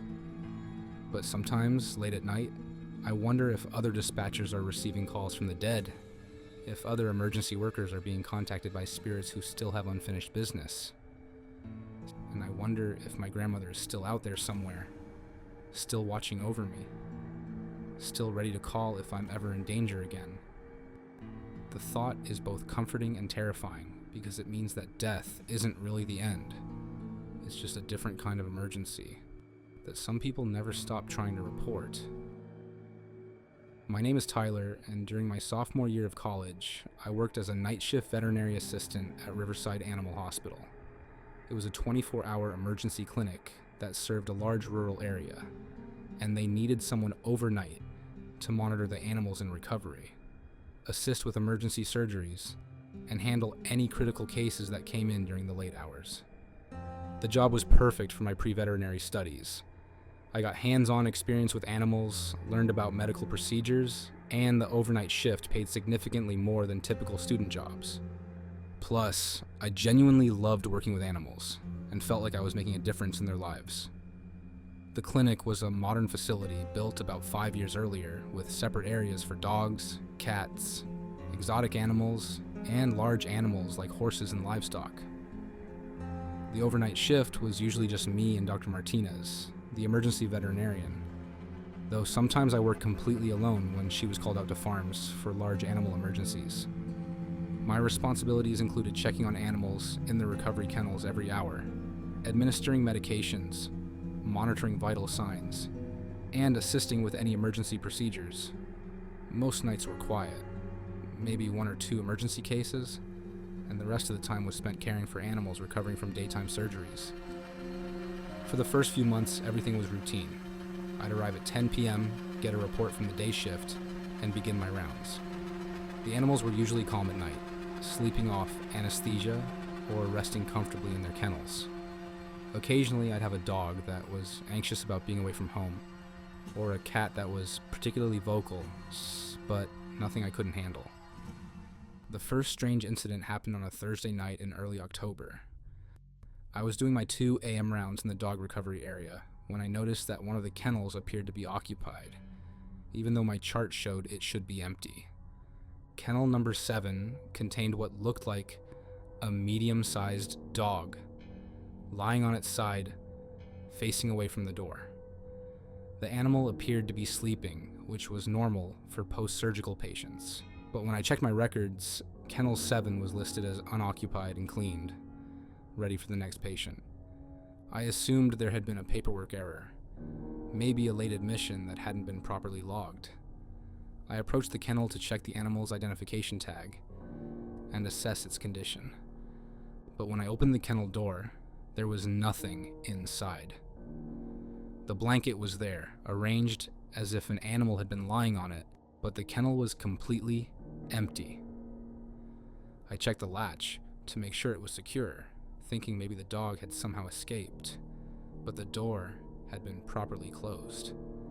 I searched the entire dog ward, thinking the animal might be hiding somewhere, but I found nothing. All the other dogs were accounted for in their assigned kennels, and there was no sign of an escaped patient. I made a note in the log about the incident and continued my rounds, but I couldn't shake the feeling that something was off. Over the next few nights, I started paying closer attention to the kennels, double-checking my charts against what I actually observed. That's when I began to notice a pattern. Several times a week, I would see animals in kennels that were supposed to be empty, always during the late night hours, always lying in natural sleeping positions, and always disappearing when I tried to examine them more closely. The phantom animals weren't limited to dogs. I saw cats in the feline recovery area, rabbits in the exotic animal section, even what appeared to be a horse in one of the large animal stalls. But every time I approached for a closer look, the animals would vanish, leaving behind only the impression that something had been there. I started keeping a private log of these sightings, noting the time, location, and type of animal I thought I'd seen. What emerged was a disturbing pattern. The phantom animals always appeared in kennels where animals had died during previous stays at the clinic. I accessed the clinic's medical records database and cross-referenced my sightings with the facility's history. Kennel 7, where I'd first seen the phantom dog, had been the location where a golden retriever named Max had died during emergency surgery 6 months earlier. The cat kennel, where I'd seen a phantom tabby, was where a cat named Whiskers had passed away from kidney failure. The exotic animal cage, where I'd spotted a phantom rabbit, was where a pet bunny had died from complications after being attacked by a dog. The realization was both heartbreaking and terrifying. These animals were somehow still here, still occupying the spaces where they had spent their final hours. But unlike human ghosts, which often seem to have unfinished business or messages to communicate, these animal spirits appeared to be simply resting, as if death was just another form of sleep for them. The situation escalated in November, when I encountered something that changed my understanding of what was happening at the clinic. I was working alone that night. Doctor Martinez had been called out to a farm to treat a horse with colic, when I heard sounds coming from the surgical suite. It was around 3 a.m., and the surgery area should have been empty and locked. The sounds were unmistakable. The beeping of monitoring equipment, the hiss of anesthesia machines, the soft voices of medical staff working on a patient. But I knew for certain that no surgery was scheduled, and I was the only person in the building. I approached the surgical suite cautiously and peered through the window in the door. What I saw inside defied all logic and reason. The surgery was in full swing. Dr. Martinez was there, along with 2 veterinary technicians I recognized from the day shift. They were working on what appeared to be a large dog lying on the surgical table, surrounded by all the equipment and monitors you'd expect during a major operation. But I knew this was impossible. Dr. Martinez was 20 miles away at a farm call, and the day shift technicians had left hours ago. Moreover, we had no surgical patients scheduled for that night. I tried the door, but it was locked. I knocked on the window, but none of the people inside seemed to notice. They continued working with intense concentration, their movements precise and professional. I watched for almost 10 minutes as they performed what appeared to be a complex abdominal surgery. The monitors showed vital signs, the anesthesia machine displayed normal readings, and the surgical team worked with the kind of coordinated efficiency that comes from years of experience. Then, suddenly, everything stopped. The monitors flatlined, the team stepped back from the table, and Dr. Martinez shook her head sadly. One of the technicians reached over and turned off the monitoring equipment, and the room fell silent. As I watched, the entire scene began to fade, like a movie dissolving to black. The surgical team became translucent, then disappeared entirely. The equipment vanished, the patient on the table faded away, and within moments, the surgical suite was empty and dark, exactly as it should have been. I used my key card to enter the room and found it completely normal. Clean, organized, and showing no signs of recent use. But there was something in the air, a lingering sense of sadness and loss that made my chest feel tight. The next morning, I researched the clinic's surgical records and found what I was looking for. Exactly 1 year ago to the day, Dr. Martinez and her team had performed emergency surgery on a German Shepherd named Duke, who had been hit by a car. Despite their best efforts, Duke had died on the operating table from internal injuries too severe to repair. I was witnessing a replay of that tragic surgery, somehow imprinted on the space where it had occurred. But this wasn't just a random haunting. It was a moment of profound loss being relived over and over, as if the emotional intensity of that night had left a permanent mark on the clinic. Over the following weeks, I began to understand that the entire animal hospital was saturated with the spirits of animals who had died there. But these weren't malevolent or frightening presences. They were simply the souls of beloved pets who had passed away while under the care of people who genuinely loved and wanted to help them. The phantom animals I saw in the kennels weren't trapped or suffering. They were resting peacefully, perhaps waiting for their owners to join them, or maybe just enjoying the comfort and safety they had found at the clinic during their final days. But the replayed surgeries were different. These were moments of intense emotion, the desperate attempts to save lives, the heartbreak of losing patients despite everyone's best efforts, the weight of having to tell loving families that their pets couldn't be saved. I started recognizing the pattern. On the anniversary of particularly tragic cases, I would witness phantom surgeries playing out in the surgical suite. Always the same team, always the same procedures, always ending in the same heartbreaking loss. The most difficult one to watch was the replay of a surgery on a young puppy that had been brought in after being attacked by a larger dog. The puppy's injuries were too severe, and despite hours of surgery, the team couldn't save him. Watching Dr. Martinez and her team fight so hard for such a small life, knowing that their efforts were doomed to fail, was almost unbearable. But I also began to notice something else. During these phantom surgeries, I would often see additional figures in the room, translucent forms that looked like the owners of the animals being operated on. They would stand quietly in the corners, watching the proceedings with expressions of hope and fear, just as they had during the actual surgeries. These people were also dead, I realized. They were the former owners of the animals, people who had passed away and were somehow drawn back to witness the final moments of their beloved pets. In death, the bond between humans and their animals remains strong enough to transcend the boundaries between life and death. The most moving scene I witnessed was during the replay of a surgery on an elderly cat named Mittens. As the surgical team worked desperately to save the cat's life, I saw an elderly woman standing in the corner of the room, tears streaming down her translucent face. When the surgery failed and Mittens passed away, the woman stepped forward and gently picked up the cat's spirit as it rose from the table. Together they faded away, finally reunited in death. I realized that the animal hospital wasn't just a place where pets came to be healed. It was a crossroads between life and death, a place where the bonds of love were tested and sometimes transcended mortality itself. But witnessing these scenes night after night was taking an emotional toll on me. I was losing sleep, struggling with my studies, and finding it difficult to maintain the professional detachment necessary for veterinary work. Every animal I treated during my shift reminded me of the phantom patients I'd seen, and I began to wonder if they too would someday return as spirits to haunt the kennels. The breaking point came in December when I encountered a phantom surgery that was different from all the others, because it hadn't happened yet. I was doing my rounds around 4 a.m. when I heard the familiar sounds from the surgical suite.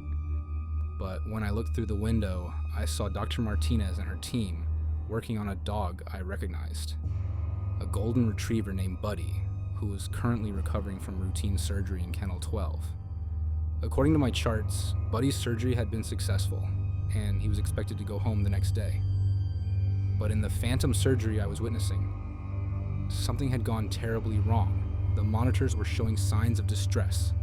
The team was working frantically, and I could see the panic in their movements. I watched in horror as the scene played out exactly like the other phantom surgeries. Desperate attempts to save a life, followed by the inevitable flatline and the team's defeated expressions. But this surgery was supposed to be happening in the future, not the past. Was I seeing a premonition of what was going to happen to Buddy? I immediately went to check on the real Buddy in his kennel. He appeared to be resting comfortably. His vital signs were normal, and there were no obvious signs of distress. But something about his breathing seemed slightly labored, and his gums looked a little pale. I called Dr. Martinez, who was sleeping in the on-call room, and told her I was concerned about Buddy's condition. She came down to examine him and initially found nothing wrong, but I insisted that we run additional tests. The blood work revealed that Buddy was developing internal bleeding, a rare but serious complication that could have been fatal if left untreated. Dr. Martinez immediately took him back to surgery, and this time, they were able to identify and repair the source of the bleeding. Buddy survived and went home a few days later, completely recovered. But I couldn't stop thinking about the phantom surgery I'd witnessed. Had I somehow seen a possible future that we were able to prevent? Or was there something else at work? Perhaps the spirit of another animal trying to warn us about Buddy's condition? I never found out for certain, but the incident convinced me that my time at the animal hospital needed to end. The constant exposure to death and loss, combined with the supernatural experiences I was having, was affecting my mental health and my ability to do my job effectively. I finished out the semester and then found a different job, working at a pet store during normal daytime hours. It was less educational and paid much less, but it allowed me to work with healthy, happy animals without the constant reminder of mortality that pervaded the emergency clinic. I still think about the phantom animals I saw during those months, and I hope they found peace in whatever realm they now inhabit. I like to think that the animal hospital serves as a kind of way station for pet spirits, a place where they can rest and wait for their beloved owners to join them. And sometimes when I'm at the pet store and I see the joy on a child's face when they pick out a new puppy or kitten, I'm reminded that the bond between humans and animals is one of the most powerful forces in the universe, strong enough to survive death itself, and beautiful enough to make all the heartbreak worthwhile. But I'll never forget the lesson I learned during those long nights at the clinic, that love doesn't end with death, and that sometimes the greatest gift we can give to those we've lost is simply remembering that they were here, that they mattered, and that they were loved.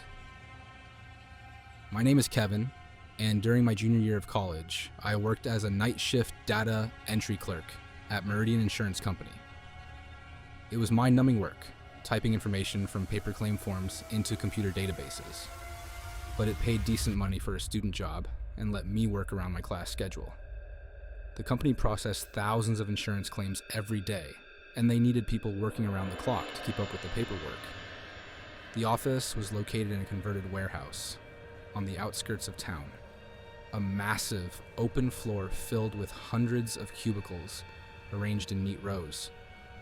During the day, the place buzzed with activity. Phones ringing, keyboards clicking, people moving between workstations. But at night, it was a different world entirely.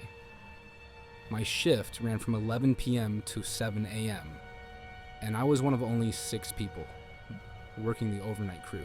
We were spread out across the enormous floor space, each of us assigned to a different section based on the type of claims we processed. I handled auto insurance claims, sitting in cubicle 247B in what used to be the southeast corner of the warehouse. The work was exactly as boring as it sounds.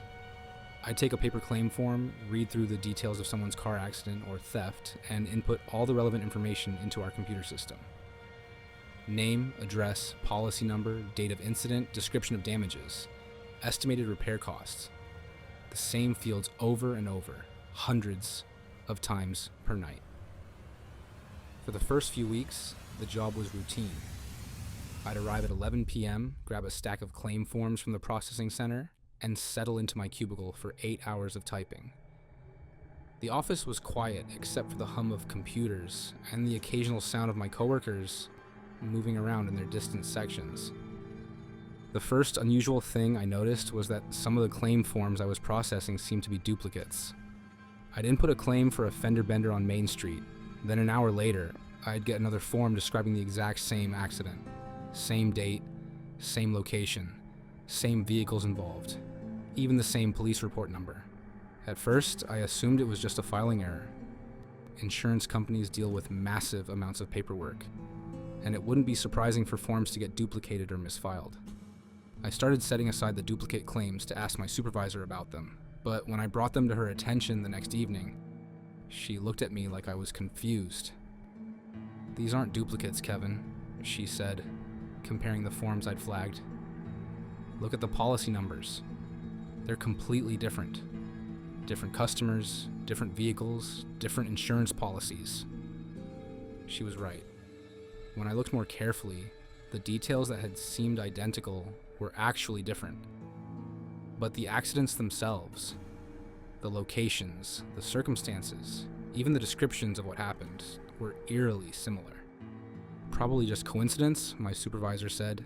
"You'd be surprised how often people have similar accidents in the same locations. There are certain intersections and highway stretches where we see the same types of claims over and over." I accepted her explanation and went back to work, but I couldn't shake the feeling that something was off. Over the next few nights, I started paying closer attention to the patterns in the claims I was processing. What I found was disturbing. Not only were there multiple claims describing nearly identical accidents, but many of them were dated years apart. I'd process a claim for a rear-end collision at the intersection of Oak and 5th Street from 2018, then find another claim describing an almost identical accident at the same intersection from 2015, then another from 2020. The details varied slightly. Different makes and models of cars, different drivers, different amounts of damage. But the core circumstances were always the same. Same intersection, same type of collision, same weather conditions, even similar times of day. I started keeping a private spreadsheet, tracking the patterns I was noticing. What emerged was a map of accident-prone locations throughout the county, places where the same types of incidents seemed to happen over and over with disturbing regularity. But the patterns went beyond just locations. I began to notice that certain names appeared repeatedly in the claims, even though the policy numbers and personal details were different. A Robert Johnson would be involved in a hit and run on Highway 12 in 2017. Then another Robert Johnson would file a claim for a similar hit and run on the same stretch of highway in 2019. When I looked up these duplicate names in our customer database, I found that they corresponded to different people, different addresses, different birth dates, different policy histories, but the names were identical, and the accidents they were involved in followed the same patterns. The situation became even stranger when I started recognizing specific accident descriptions that I'd processed multiple times. Word for word, identical narratives describing how accidents had occurred, written by different people on different dates, but containing exactly the same details. One particular claim stuck with me because of how vivid and specific the description was. A woman named Sarah Mitchell had written a detailed account of how her car had been struck by a drunk driver while she was stopped at a red light. She described the sound of the impact, the smell of gasoline, the way her airbag had deployed, even the song that had been playing on her radio at the moment of collision. 2 weeks later, I processed another claim with an identical narrative, word for word, but filed by a different woman named Jennifer Walsh. Same accident description, same vivid details, same emotional language, but a completely different person, and a different date. I started printing out copies of these duplicate narratives and comparing them side by side. The similarities were impossible to explain as coincidence. These weren't just similar accidents. They were identical experiences being reported by different people at different times. I tried discussing this with my coworkers during our brief break periods, but they seemed uninterested or dismissive. "You're reading too much into it," said Maria, who processed medical claims in the next section over. People describe accidents in similar ways because there are only so many ways to describe a car crash. But I knew it was more than that. These weren't similar descriptions, they were identical, down to specific details that should have been unique to each individual's experience. The breakthrough came in November when I processed a claim that I recognized immediately. It was the Sarah Mitchell claim I'd seen weeks earlier. The detailed description of being hit by a drunk driver at a red light. But this time, the claim was filed by someone named Kevin Morrison. Kevin Morrison, my own name. I stared at the form in disbelief. The handwriting wasn't mine, the address was different, and the policy number belonged to someone else. But the name was identical, and the accident description was the same word-for-word narrative I'd read dozens of times before. According to the claim form, Kevin Morrison had been involved in a serious accident 3 months earlier. His car had been totaled, he'd suffered multiple injuries, and he was filing for both vehicle replacement and medical expenses. But I hadn't been in any accident. I'd never filed an insurance claim in my life. My car was sitting in the parking lot outside, undamaged and running perfectly. I pulled up the customer database and searched for Kevin Morrison. What I found made my hands shake as I typed. There were 17 different Kevin Morrisons in our system, all with different addresses, different birth dates, different policy numbers. But all of them had filed claims for the exact same accident, the drunk driver collision at a red light, described in identical language. I expanded my search and found the same pattern for every name I'd been tracking. Multiple Robert Johnsons, all involved in hit and runs on Highway 12. Multiple Sarah Mitchells, all describing the same collision with vivid, identical detail. Multiple Jennifer Walshes, all filing claims for accidents that seemed to be the same event experienced by different people. The realization hit me like a physical blow. These weren't different people having similar accidents. These were the same accidents, happening over and over, involving the same souls trapped in some kind of loop. But if that was true, then what did it mean that my own name was appearing in the claims? Was I somehow connected to these phantom accidents? Was I destined to experience the collision described in the Kevin Morrison claims? I started researching the accidents described in the claims, looking up police reports and news articles to see if I could find any record of these incidents actually occurring. What I found was even more disturbing than I'd expected. Many of the accidents described in the claims had indeed happened. but the people involved had died. Sarah Mitchell had been killed in the drunk driver collision she described so vividly. Robert Johnson had died in the hit and run on Highway 12. Jennifer Walsh had been fatally injured in her accident. These weren't insurance claims filed by living people seeking compensation for damages. They were somehow the final testimonies of accident victims, their last attempts to document what had happened to them before they died.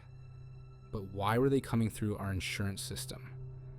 And why were there multiple versions of each person's story, as if the same death was being experienced by different versions of the same soul?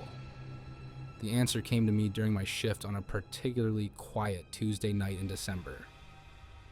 I was processing a batch of claims when I noticed that the timestamp on my computer was wrong.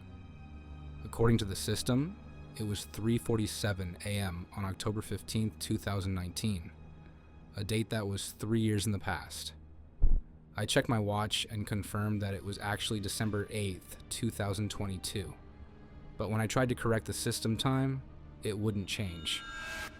The computer insisted that it was October 15th, 2019, and all the claims I was processing were being logged with that date. That's when I realized what was happening. The insurance company's computer system wasn't just processing current claims. It was somehow accessing claims from across time, pulling in accident reports from the past and future, creating a database that existed outside normal temporal boundaries. The night shift workers weren't just data entry clerks. We were archivists of tragedy, cataloging every accident that had ever happened or ever would happen in our coverage area. The phantom claims weren't duplicates. They were echoes of the same traumatic events reverberating across time. And the reason my name was appearing in the claims was because somewhere, somewhen, a version of me was destined to experience that accident. The drunk driver collision at the red light wasn't just a random claim I'd processed. It was a glimpse of my own future death. I tried to leave my workstation, but found that I couldn't. My legs wouldn't respond to my commands, and my hands seemed to be moving on their own, continuing to type claim information into the computer. I was trapped in my cubicle, forced to continue processing the endless stream of accidents and deaths. Looking around the office, I could see my coworkers in their distant cubicles, all typing steadily, all trapped in the same temporal loop. We weren't employees of an insurance company. We were prisoners in some kind of cosmic filing system, doomed to catalog human suffering for eternity. The claims kept coming, and I kept typing. Sarah Mitchell's drunk driver collision, Robert Johnson's hit and run, Jennifer Walsh's fatal accident, and over, Kevin Morrison's future death, described in detail that became more vivid each time I processed it. I could see the red light, feel the impact, smell the gasoline. I could hear the song playing on the radio, the same song that had been playing in the office when I first noticed the duplicate claims. I was experiencing my own death through the insurance paperwork, living it over and over as I typed the details into the system. The worst part was the realization that this had all happened before. I'd worked this shift countless times, processed these same claims, made these same discoveries. The feeling of deja vu that had been nagging at me since I started the job wasn't just familiarity. It was actual memory of previous loops through the same experience. I was trapped in my own personal hell, doomed to spend eternity processing insurance claims for accidents that had already happened, including my own death. And somewhere out there, in the real world, the living version of me was driving toward that red light, unaware that his fate had already been filed in triplicate and processed by his own dead hands. The claims kept coming, and I kept typing, because that's what I was programmed to do. That's what I would always do, forever and ever, in the endless night shift of the damned. My name is Marcus, and I work the night shift at Consolidated Distribution Center, a massive warehouse facility that supplied retail stores across 3 states. I'd been laid off from my construction job when the housing market crashed, and at 34 years old with a mortgage and 2 kids, I couldn't afford to be picky about work. The warehouse paid decent money for someone without a college degree, and the overnight shift came with a premium that helped make ends meet. The facility was enormous, over 200,000 square feet of concrete floors, towering metal shelving, and automated conveyor systems. During the day, it buzzed with activity as hundreds of workers picked orders, loaded trucks, and managed inventory. But the night shift was different. We were a skeleton crew of maybe 20 people responsible for restocking shelves, processing overnight deliveries, and preparing the facility for the next day's operations. My job was operating a forklift in Section C, which housed electronics, appliances, and other high-value merchandise. I'd spend my shift moving pallets from the receiving dock to their designated storage locations, following a computerized system that told me exactly where everything needed to go. It was repetitive work, but I didn't mind the solitude and the steady rhythm of loading and unloading. The warehouse operated on a zone system. Each section was color-coded and had its own supervisor during day shifts. But at night, we were spread so thin that each worker was essentially responsible for their own area. I rarely saw my coworkers, except during our brief lunch break in the employee cafeteria. For the first few months, everything was routine. I'd clock in at 11 p.m., check my assignment sheet, and begin moving merchandise according to the computer's instructions. The work was physically demanding but straightforward.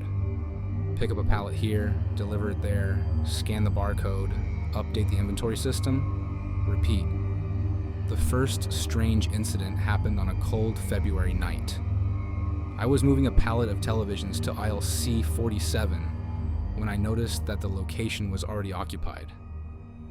According to my scanner, the spot should have been empty, but there was clearly a pallet of merchandise already sitting there. I assumed there had been a system error. Maybe someone from the day shift had placed inventory in the wrong location and hadn't updated the computer. I scanned the existing pallet to see what it contained and where it was supposed to go. The scanner couldn't read the barcode. I tried multiple times, adjusting the angle and distance, but the device kept displaying "item not found," no matter what I did.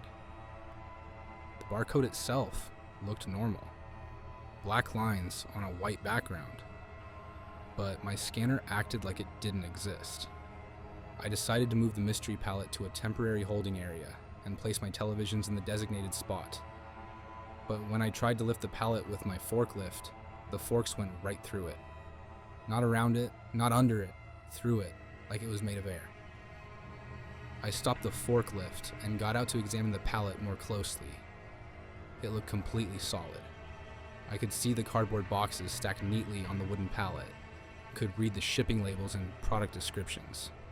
But when I reached out to touch one of the boxes, my hand passed through it like it was a hologram. I stood there for several minutes, trying to make sense of what I was seeing. The pallet was clearly visible, detailed enough that I could read the fine print on the shipping labels, but it had no physical substance. I couldn't touch it, couldn't move it, couldn't scan it. I decided to ignore the phantom pallet and place my televisions in the designated location. The forks of my forklift passed right through the mysterious merchandise as if it wasn't there, and I was able to position my real pallet exactly where the computer said it should go. When I looked back, the phantom pallet was gone. I made a note in my log about the incident and continued with my shift, but I couldn't stop thinking about what I'd seen. Over the next few nights, I started paying closer attention to the merchandise around me, looking for other anomalies. What I found was that the phantom pallet wasn't an isolated incident. Throughout Section C, I began noticing merchandise that appeared to be there but wasn't really there. Boxes that looked solid but couldn't be touched. Pallets that showed up on my visual inspection but didn't register on any of the warehouse's tracking systems. The phantom merchandise always appeared in locations where real inventory was supposed to go. It was as if the warehouse's computer system was somehow projecting images of future deliveries, showing me where things would be placed before they actually arrived. But that theory fell apart when I started recognizing specific items among the phantom inventory. I'd see the same boxes, the same product configurations, the same shipping labels appearing in different locations on different nights. These weren't previews of incoming merchandise. They were replicas of items that had already been processed and shipped out. I began keeping a detailed log of the phantom sightings, noting the time, location, and description of each incident. What emerged was a pattern that made no logical sense, but was undeniably consistent. The phantom merchandise appeared most frequently between 2 a.m. and 4 a.m., always in areas where I was supposed to place real inventory. The items were always things that had been stored in those exact locations at some point in the past. I could verify this by checking the warehouse's historical inventory records. It was as if the warehouse was somehow remembering its previous contents, displaying ghostly images of merchandise that had once occupied those spaces. But why could I see these phantom items when the computer systems couldn't detect them? The situation escalated in March when I encountered something that changed my understanding of what was happening in the warehouse. I was working in aisle C23, moving a pallet of computer monitors, when I saw another forklift operator working in the same area. This was unusual because I was supposed to be the only person assigned to Section C during the night shift. The other operator was about 50 feet away, methodically moving pallets from the main aisle to storage locations. He was wearing the standard warehouse uniform and operating his forklift with the kind of practiced efficiency that comes from years of experience. I called out to him, thinking maybe there had been a scheduling change I hadn't been told about. But he didn't respond or even acknowledge my presence. He just continued working, following the same routine I followed every night. Pick up a pallet, move it to its designated location, scan the barcode, move on to the next item. I drove my forklift closer to get his attention. But as I approached, I realized something was wrong. The pallets he was moving were the same phantom merchandise I'd been seeing for weeks. Visible, but not physically present. And when he scanned the barcodes with his handheld device, the scanner made no sound, displayed no information. When I got within 20 feet of him, I could see his face clearly. He was a man in his 50s, with graying hair and a weathered expression that spoke of decades of manual labor. But there was something off about his appearance. He looked slightly translucent, like an image projected onto smoke. I stopped my forklift and called out again, louder this time. The phantom operator finally looked in my direction, and when our eyes met, his expression changed from concentration to surprise, as if he was seeing me for the first time. He raised his hand in a tentative wave, then pointed to himself and mouthed something I couldn't understand. He seemed to be trying to communicate, but no sound came from his lips. Then he began to fade. Gradually, like a television being turned off, the phantom operator became more and more transparent until he disappeared entirely. His forklift vanished with him, leaving me alone in the aisle with only the real merchandise and my own equipment. I immediately radioed my supervisor to report what I'd seen, but when I tried to describe the incident, I realized how crazy it sounded. A ghost forklift operator moving phantom merchandise in a warehouse at 3 a.m. Even I had trouble believing it, and I'd seen it with my own eyes. My supervisor, Janet, came down to Section C to check on me. She was a no-nonsense woman in her 40s who'd been with the company for over a decade, and she listened to my story with the patience of someone who dealt with plenty of night shift workers, suffering from fatigue and isolation. "Marcus, when's the last time you took a vacation?" she asked after I finished my account. "You've been working 6 nights a week for 8 months. That kind of schedule can play tricks on your mind." She was probably right about the schedule, but I knew what I'd seen wasn't a hallucination. The phantom operator had been too detailed, too real, too purposeful in his movements to be a product of my tired imagination. Over the next few weeks, I encountered the phantom operator several more times. Always in Section C, always during the early morning hours. Always moving the same ghostly merchandise with methodical precision.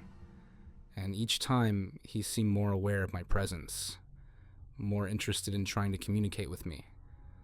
I started researching the warehouse's employment history, looking for any record of workers who matched the phantom operator's appearance. What I found in the company's personnel files was both enlightening and disturbing. The man I'd been seeing was named Robert Chen, and he had worked at the warehouse for 15 years before dying of a heart attack during his shift 3 years earlier. According to the incident report, he'd been found slumped over his forklift in aisle C23, the exact location where I'd first encountered his ghost. Robert had been a model employee, known for his reliability and attention to detail. He'd worked the same night shift I was working, in the same section, doing the same job. The report noted that he'd been found surrounded by the merchandise he'd been moving that night, electronics and appliances that were now part of the phantom inventory I'd been seeing. The realization hit me like a physical blow. Robert Chen was still working his shift, still moving merchandise, still following the same routine he'd performed for 15 years. Death hadn't stopped him from coming to work. It had just made him invisible to everyone except me. But why could I see him when others couldn't? And why was he still trying to do his job 3 years after his death? The answer came during my next encounter with Robert's ghost. I was working in aisle C31 when he appeared, moving a pallet of phantom televisions to a storage location. This time, instead of just watching, I approached him directly. "Robert?" I called out. "Robert Chen?" He stopped his forklift and looked at me with surprise. When I said his name, his translucent face lit up with recognition and relief. He pointed to himself and nodded vigorously, then pointed to me with a questioning expression. I realized he was asking for my name. "Marcus," I said. "Marcus Williams. I work your old shift."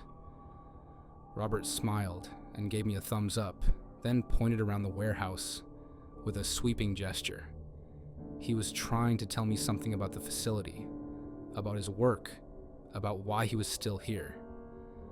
Over the next several nights, Robert and I developed a crude form of communication. He couldn't speak, or if he could, I couldn't hear him. But he was able to gesture and point to convey basic information. What I learned was heartbreaking. Robert didn't know he was dead. As far as he was concerned, he was still reporting for his regular shift, still responsible for moving merchandise in Section C, still trying to meet his quotas and maintain the warehouse's efficiency. The phantom merchandise he was moving was his memory of the inventory he'd handled during his years of employment.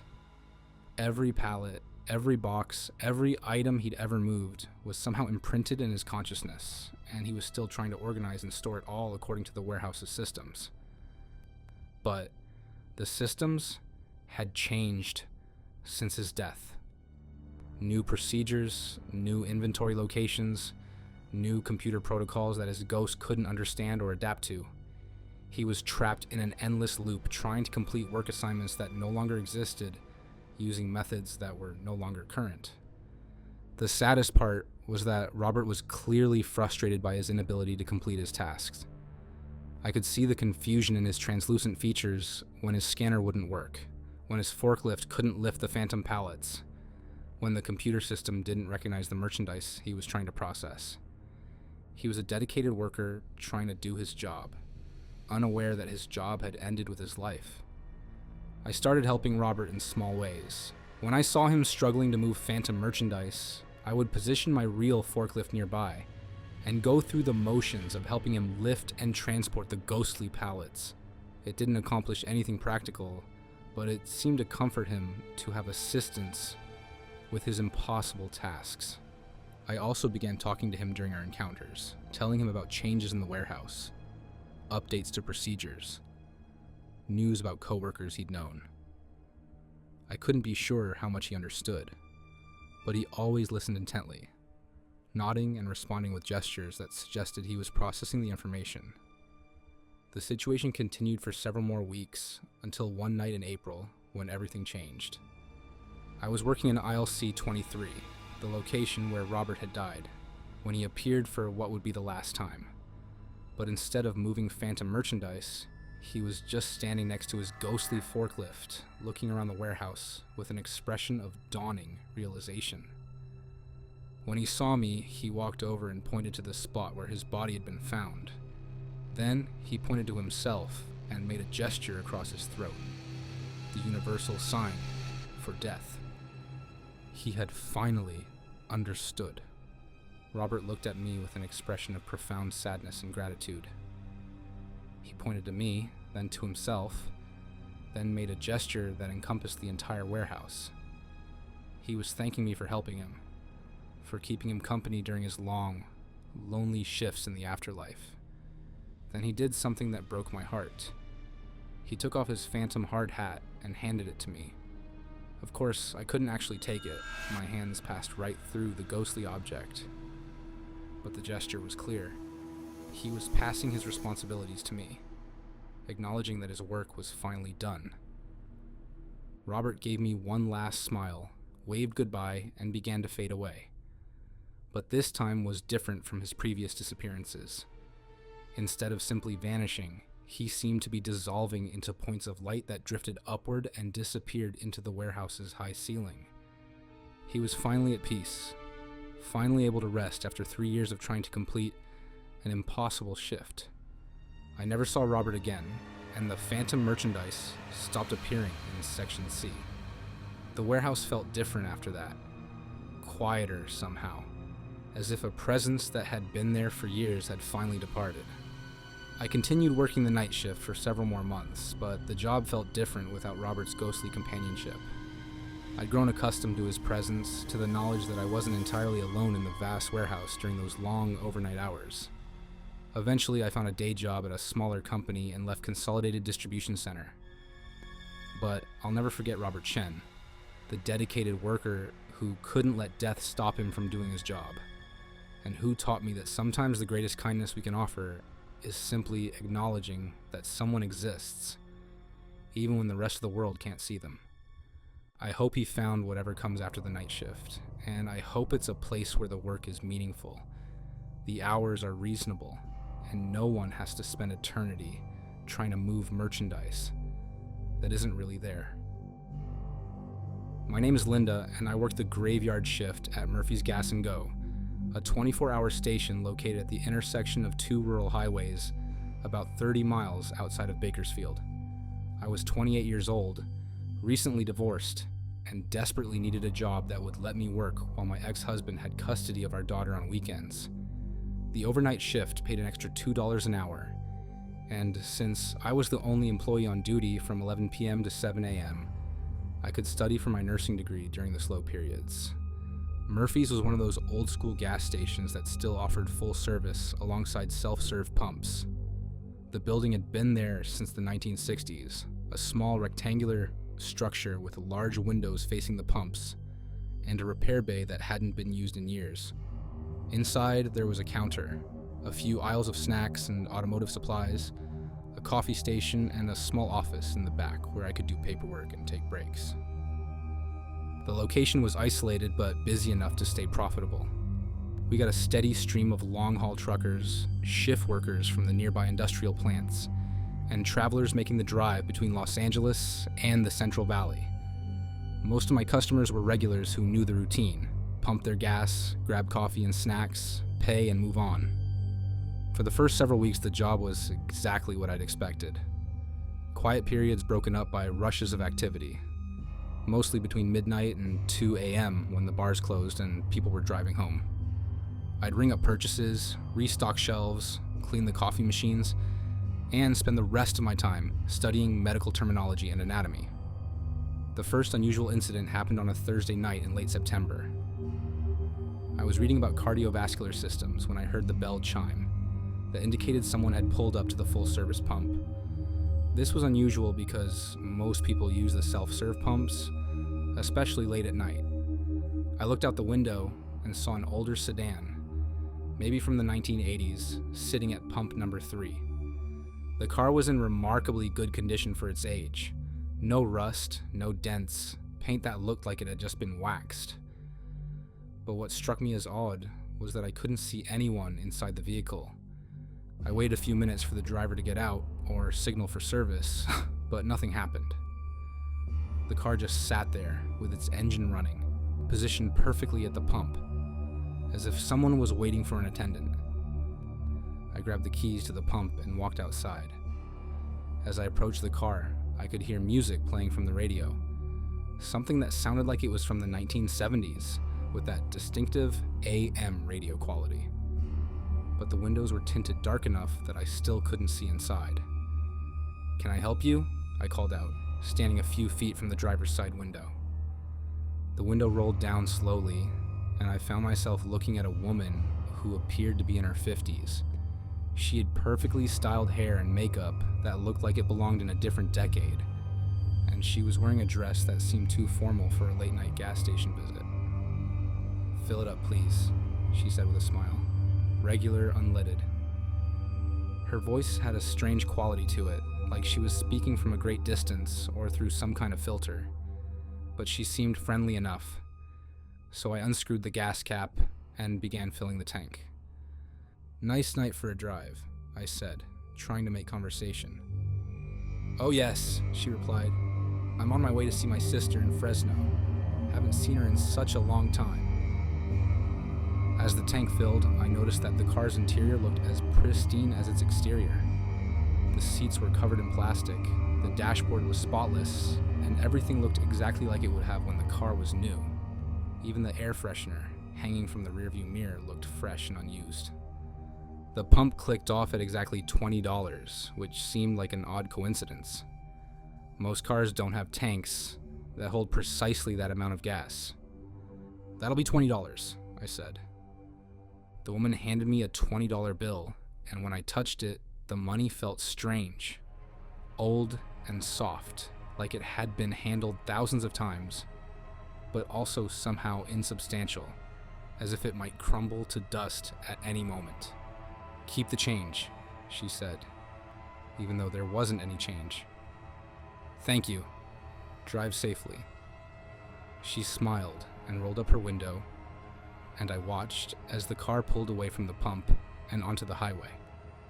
But as I followed its taillights, something strange happened. The car seemed to fade gradually, becoming more and more transparent until it simply disappeared into the darkness. I stood there for several minutes, staring at the empty highway and trying to process what I'd just seen. Cars don't just vanish into thin air, but I was holding a $20 bill that proved the interaction had been real. When I got back inside, I put the money in the register and made a note of the sale. But when I looked at the $20 bill more closely, I noticed that it was dated 1978. Not unusual for old currency, but the bill looked like it had been printed yesterday. Over the next few weeks, I started paying closer attention to my late-night customers, looking for anything else that seemed out of the ordinary. What I discovered was that the woman in the sedan wasn't an isolated incident. There was a man who came in every Tuesday around 3 a.m., always buying the same items: a pack of Marlboro Reds, a Coca-Cola in a glass bottle, and exactly $5 worth of gas. He drove a pickup truck from the 1970s and always paid with exact change in coins that looked freshly minted but were dated decades ago. There was a teenage couple who showed up on Friday nights, sharing a milkshake and buying candy bars. They drove a muscle car that looked like it had just rolled off a showroom floor in 1969, and they always seemed to be dressed for a school dance or prom. And there was an elderly man who came in on Sunday mornings just before dawn, buying coffee and a newspaper. He walked to the station from somewhere down the highway, always wearing the same brown suit and fedora, always counting out his payment in pennies and nickels. All of these customers had the same strange qualities I'd noticed with the woman in the sedan. Their voices sounded distant and filtered. Their money felt old and insubstantial. And they all seemed to exist slightly out of phase with the normal world, as if they were images projected from another time. I started researching the history of the gas station and the surrounding area, looking for any explanation for what I was experiencing. What I found in the local newspaper archives was both fascinating and disturbing. Murphy's Gas and Go had been the site of multiple fatal accidents over the decades. The intersection where it was located had a reputation for being dangerous, especially at night. Poor visibility, confusing traffic patterns, and high speeds had contributed to dozens of crashes since the station opened. Many of the victims had been regular customers of the station. They'd stop for gas or snacks just minutes before their fatal accidents, making Murphy's the last place they'd visited while alive. The woman in the sedan was Margaret Foster, who had died in a head-on collision in 1982 while driving to visit her sister in Fresno. The man with the pickup truck was James Rodriguez, killed when his vehicle rolled over during a rainstorm in 1979. The teenage couple were Sarah and Michael Thompson, who died when their car hit a tree after leaving their senior prom in 1971. All of them had been customers of Murphy's Gas and Go on the night they died. And apparently, they were still customers, still stopping by during their eternal journey to destinations they would never reach. The realization should have been terrifying, but instead, I found it oddly comforting. These weren't malevolent spirits or dangerous ghosts. They were just people going about their normal routines, unaware that their lives had ended decades ago.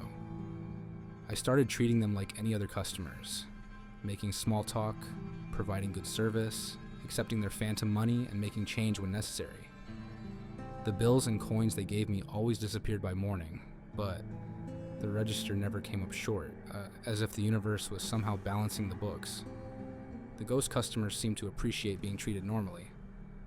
Margaret Foster would tell me about her sister in Fresno and how excited she was to see her.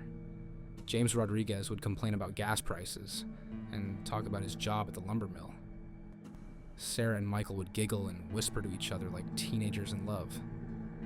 None of them seemed to realize they were dead, and I didn't have the heart to tell them.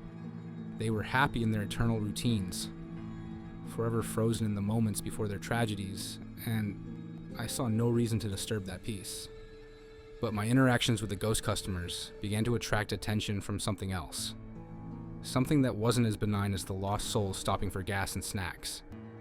It started with cold spots that would appear randomly throughout the station. I'd be stocking shelves or cleaning the coffee machine when the temperature would suddenly drop 20 degrees in a localized area. The cold was different from normal air conditioning. It was sharp and bitter, like the air around a freezer that had been left open. Then I began hearing voices during the quiet periods between customers. Not the distant, filtered voices of the ghost customers, but clear, angry voices that seemed to come from the walls themselves. They would whisper threats and curses, using language that made my skin crawl. The hostile presence seemed to be focused on the repair bay, the unused section of the building where mechanics had once worked on cars. The door to the bay was kept locked, but I could hear sounds coming from inside. Tools being thrown around, metal clanging against concrete, the roar of engines that couldn't possibly be running. I tried to ignore these manifestations, focusing on my studies and my interactions with the friendly ghost customers. But the hostile presence was growing stronger, more aggressive, more determined to make its displeasure known. The situation came to a head on a cold October night when I was alone in the station during a particularly quiet period. I was reading about respiratory systems when I heard the repair bay door slam open, even though I knew it was locked. Heavy footsteps echoed from the bay, moving toward the main part of the station. I looked up from my textbook to see a man standing in the doorway between the bay and the store. He was tall and muscular, wearing greasy coveralls and a scowl that radiated pure malevolence. Unlike the ghost customers, this spirit was fully solid and present. I could smell motor oil and cigarettes, could see the dirt under his fingernails, and the stubble on his unshaven face.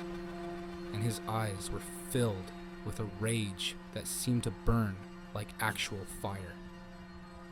"You need to stop," he said, his voice clear and commanding. "Stop serving them. Stop encouraging them. Stop pretending like everything is normal." "I don't know what you mean," I said, though I knew exactly what he was talking about. "Those people are dead," he snarled. "They died here because of this place, because of the choices they made. They should move on, accept their fate, stop clinging to the world of the living. They're not hurting anyone, I said, surprised by my own courage. They're just trying to live their lives. Their lives are over, he roared. And by serving them, by treating them like they're still alive, you're keeping them trapped here. You're preventing them from finding peace. I realized that this angry spirit was also connected to the gas station, but in a different way than the customers. He wasn't someone who had died in an accident. He was someone who had worked here, someone who felt responsible for the deaths that had occurred. "Who are you?" I asked. "I'm Eddie Murphy," he said. "I built this place. I owned it for 30 years, and I watched good people die because they stopped here, because I sold them gas and sent them back onto those dangerous roads. That wasn't your fault," I said. "Accidents happen. You can't blame yourself for every tragedy." "Can't I?" he said bitterly. I knew those roads were dangerous. I knew the intersection was poorly designed.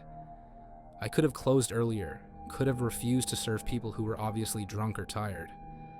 But I wanted the money, so I kept the pumps running and the lights on. Eddie Murphy was trapped in his own kind of hell, doomed to watch the consequences of his perceived failures play out over and over. The ghost customers were a constant reminder of his guilt, and my kindness toward them was making his torment worse. "They deserve to rest," he said, "and so do I. But as long as you keep serving them, keep treating them like they're alive, none of us can move on." I understood his pain, but I couldn't bring myself to turn away the ghost customers. They were harmless souls who found comfort in their familiar routines, and I wasn't going to be the one to shatter their peaceful delusions. "I'm sorry," I said, "but I can't do what you're asking. They're not hurting anyone, and they seem happy. If serving them keeps them trapped, then maybe being trapped isn't the worst thing that could happen to them." Eddie's expression darkened, and the temperature in the station dropped another 10 degrees. "Then you'll have to live with the consequences," he said. "All of you." He turned and walked back into the repair bay, and I heard the door slam shut with enough force to rattle the windows. After that night, the hostile manifestations intensified. Tools would fly off shelves when I was trying to work. The coffee machine would malfunction, spraying hot liquid everywhere. The lights would flicker and dim whenever the ghost customers appeared. But I continued serving Margaret Foster and James Rodriguez and Sarah and Michael Thompson, treating them with the same courtesy I showed my living customers. They seemed unaware of Eddie's anger, continuing their eternal routines with the same peaceful contentment they'd always shown. I worked at Murphy's Gas and Go for 6 more months before finally quitting to focus on my nursing studies. The constant supernatural activity was taking a toll on my health and my grades, and I realized I needed to prioritize my future over my sympathy for the dead. I heard later that the station had trouble keeping overnight employees after I left. Several people quit after just a few nights, complaining about strange noises and equipment malfunctions. Eventually, the owner decided to close the station from midnight to 6 a.m., citing security concerns and low overnight sales. I sometimes wonder what happened to the ghost customers when the station stopped being open during their usual visiting hours. Did they find another place to stop during their eternal journeys? Did they finally realize they were dead and move on to whatever comes next? Or are they still out there somewhere, driving the dark highways and looking for a place that will serve them with kindness and respect? I hope they found peace, whatever form that might take, and I hope Eddie Murphy finally forgave himself for tragedies that were never really his fault. Sometimes the greatest kindness we can offer is simply accepting people as they are, even when they're no longer people at all. But I learned that kindness can come with a price, and that sometimes helping others means accepting consequences we never anticipated. The night shift taught me that the world is full of lost souls looking for comfort, and that sometimes we're the only ones who can provide it, even when doing so puts us at risk. I never worked another overnight job after Murphy's, but I'll never forget the lessons I learned during those long, strange nights at the intersection of the living and the dead.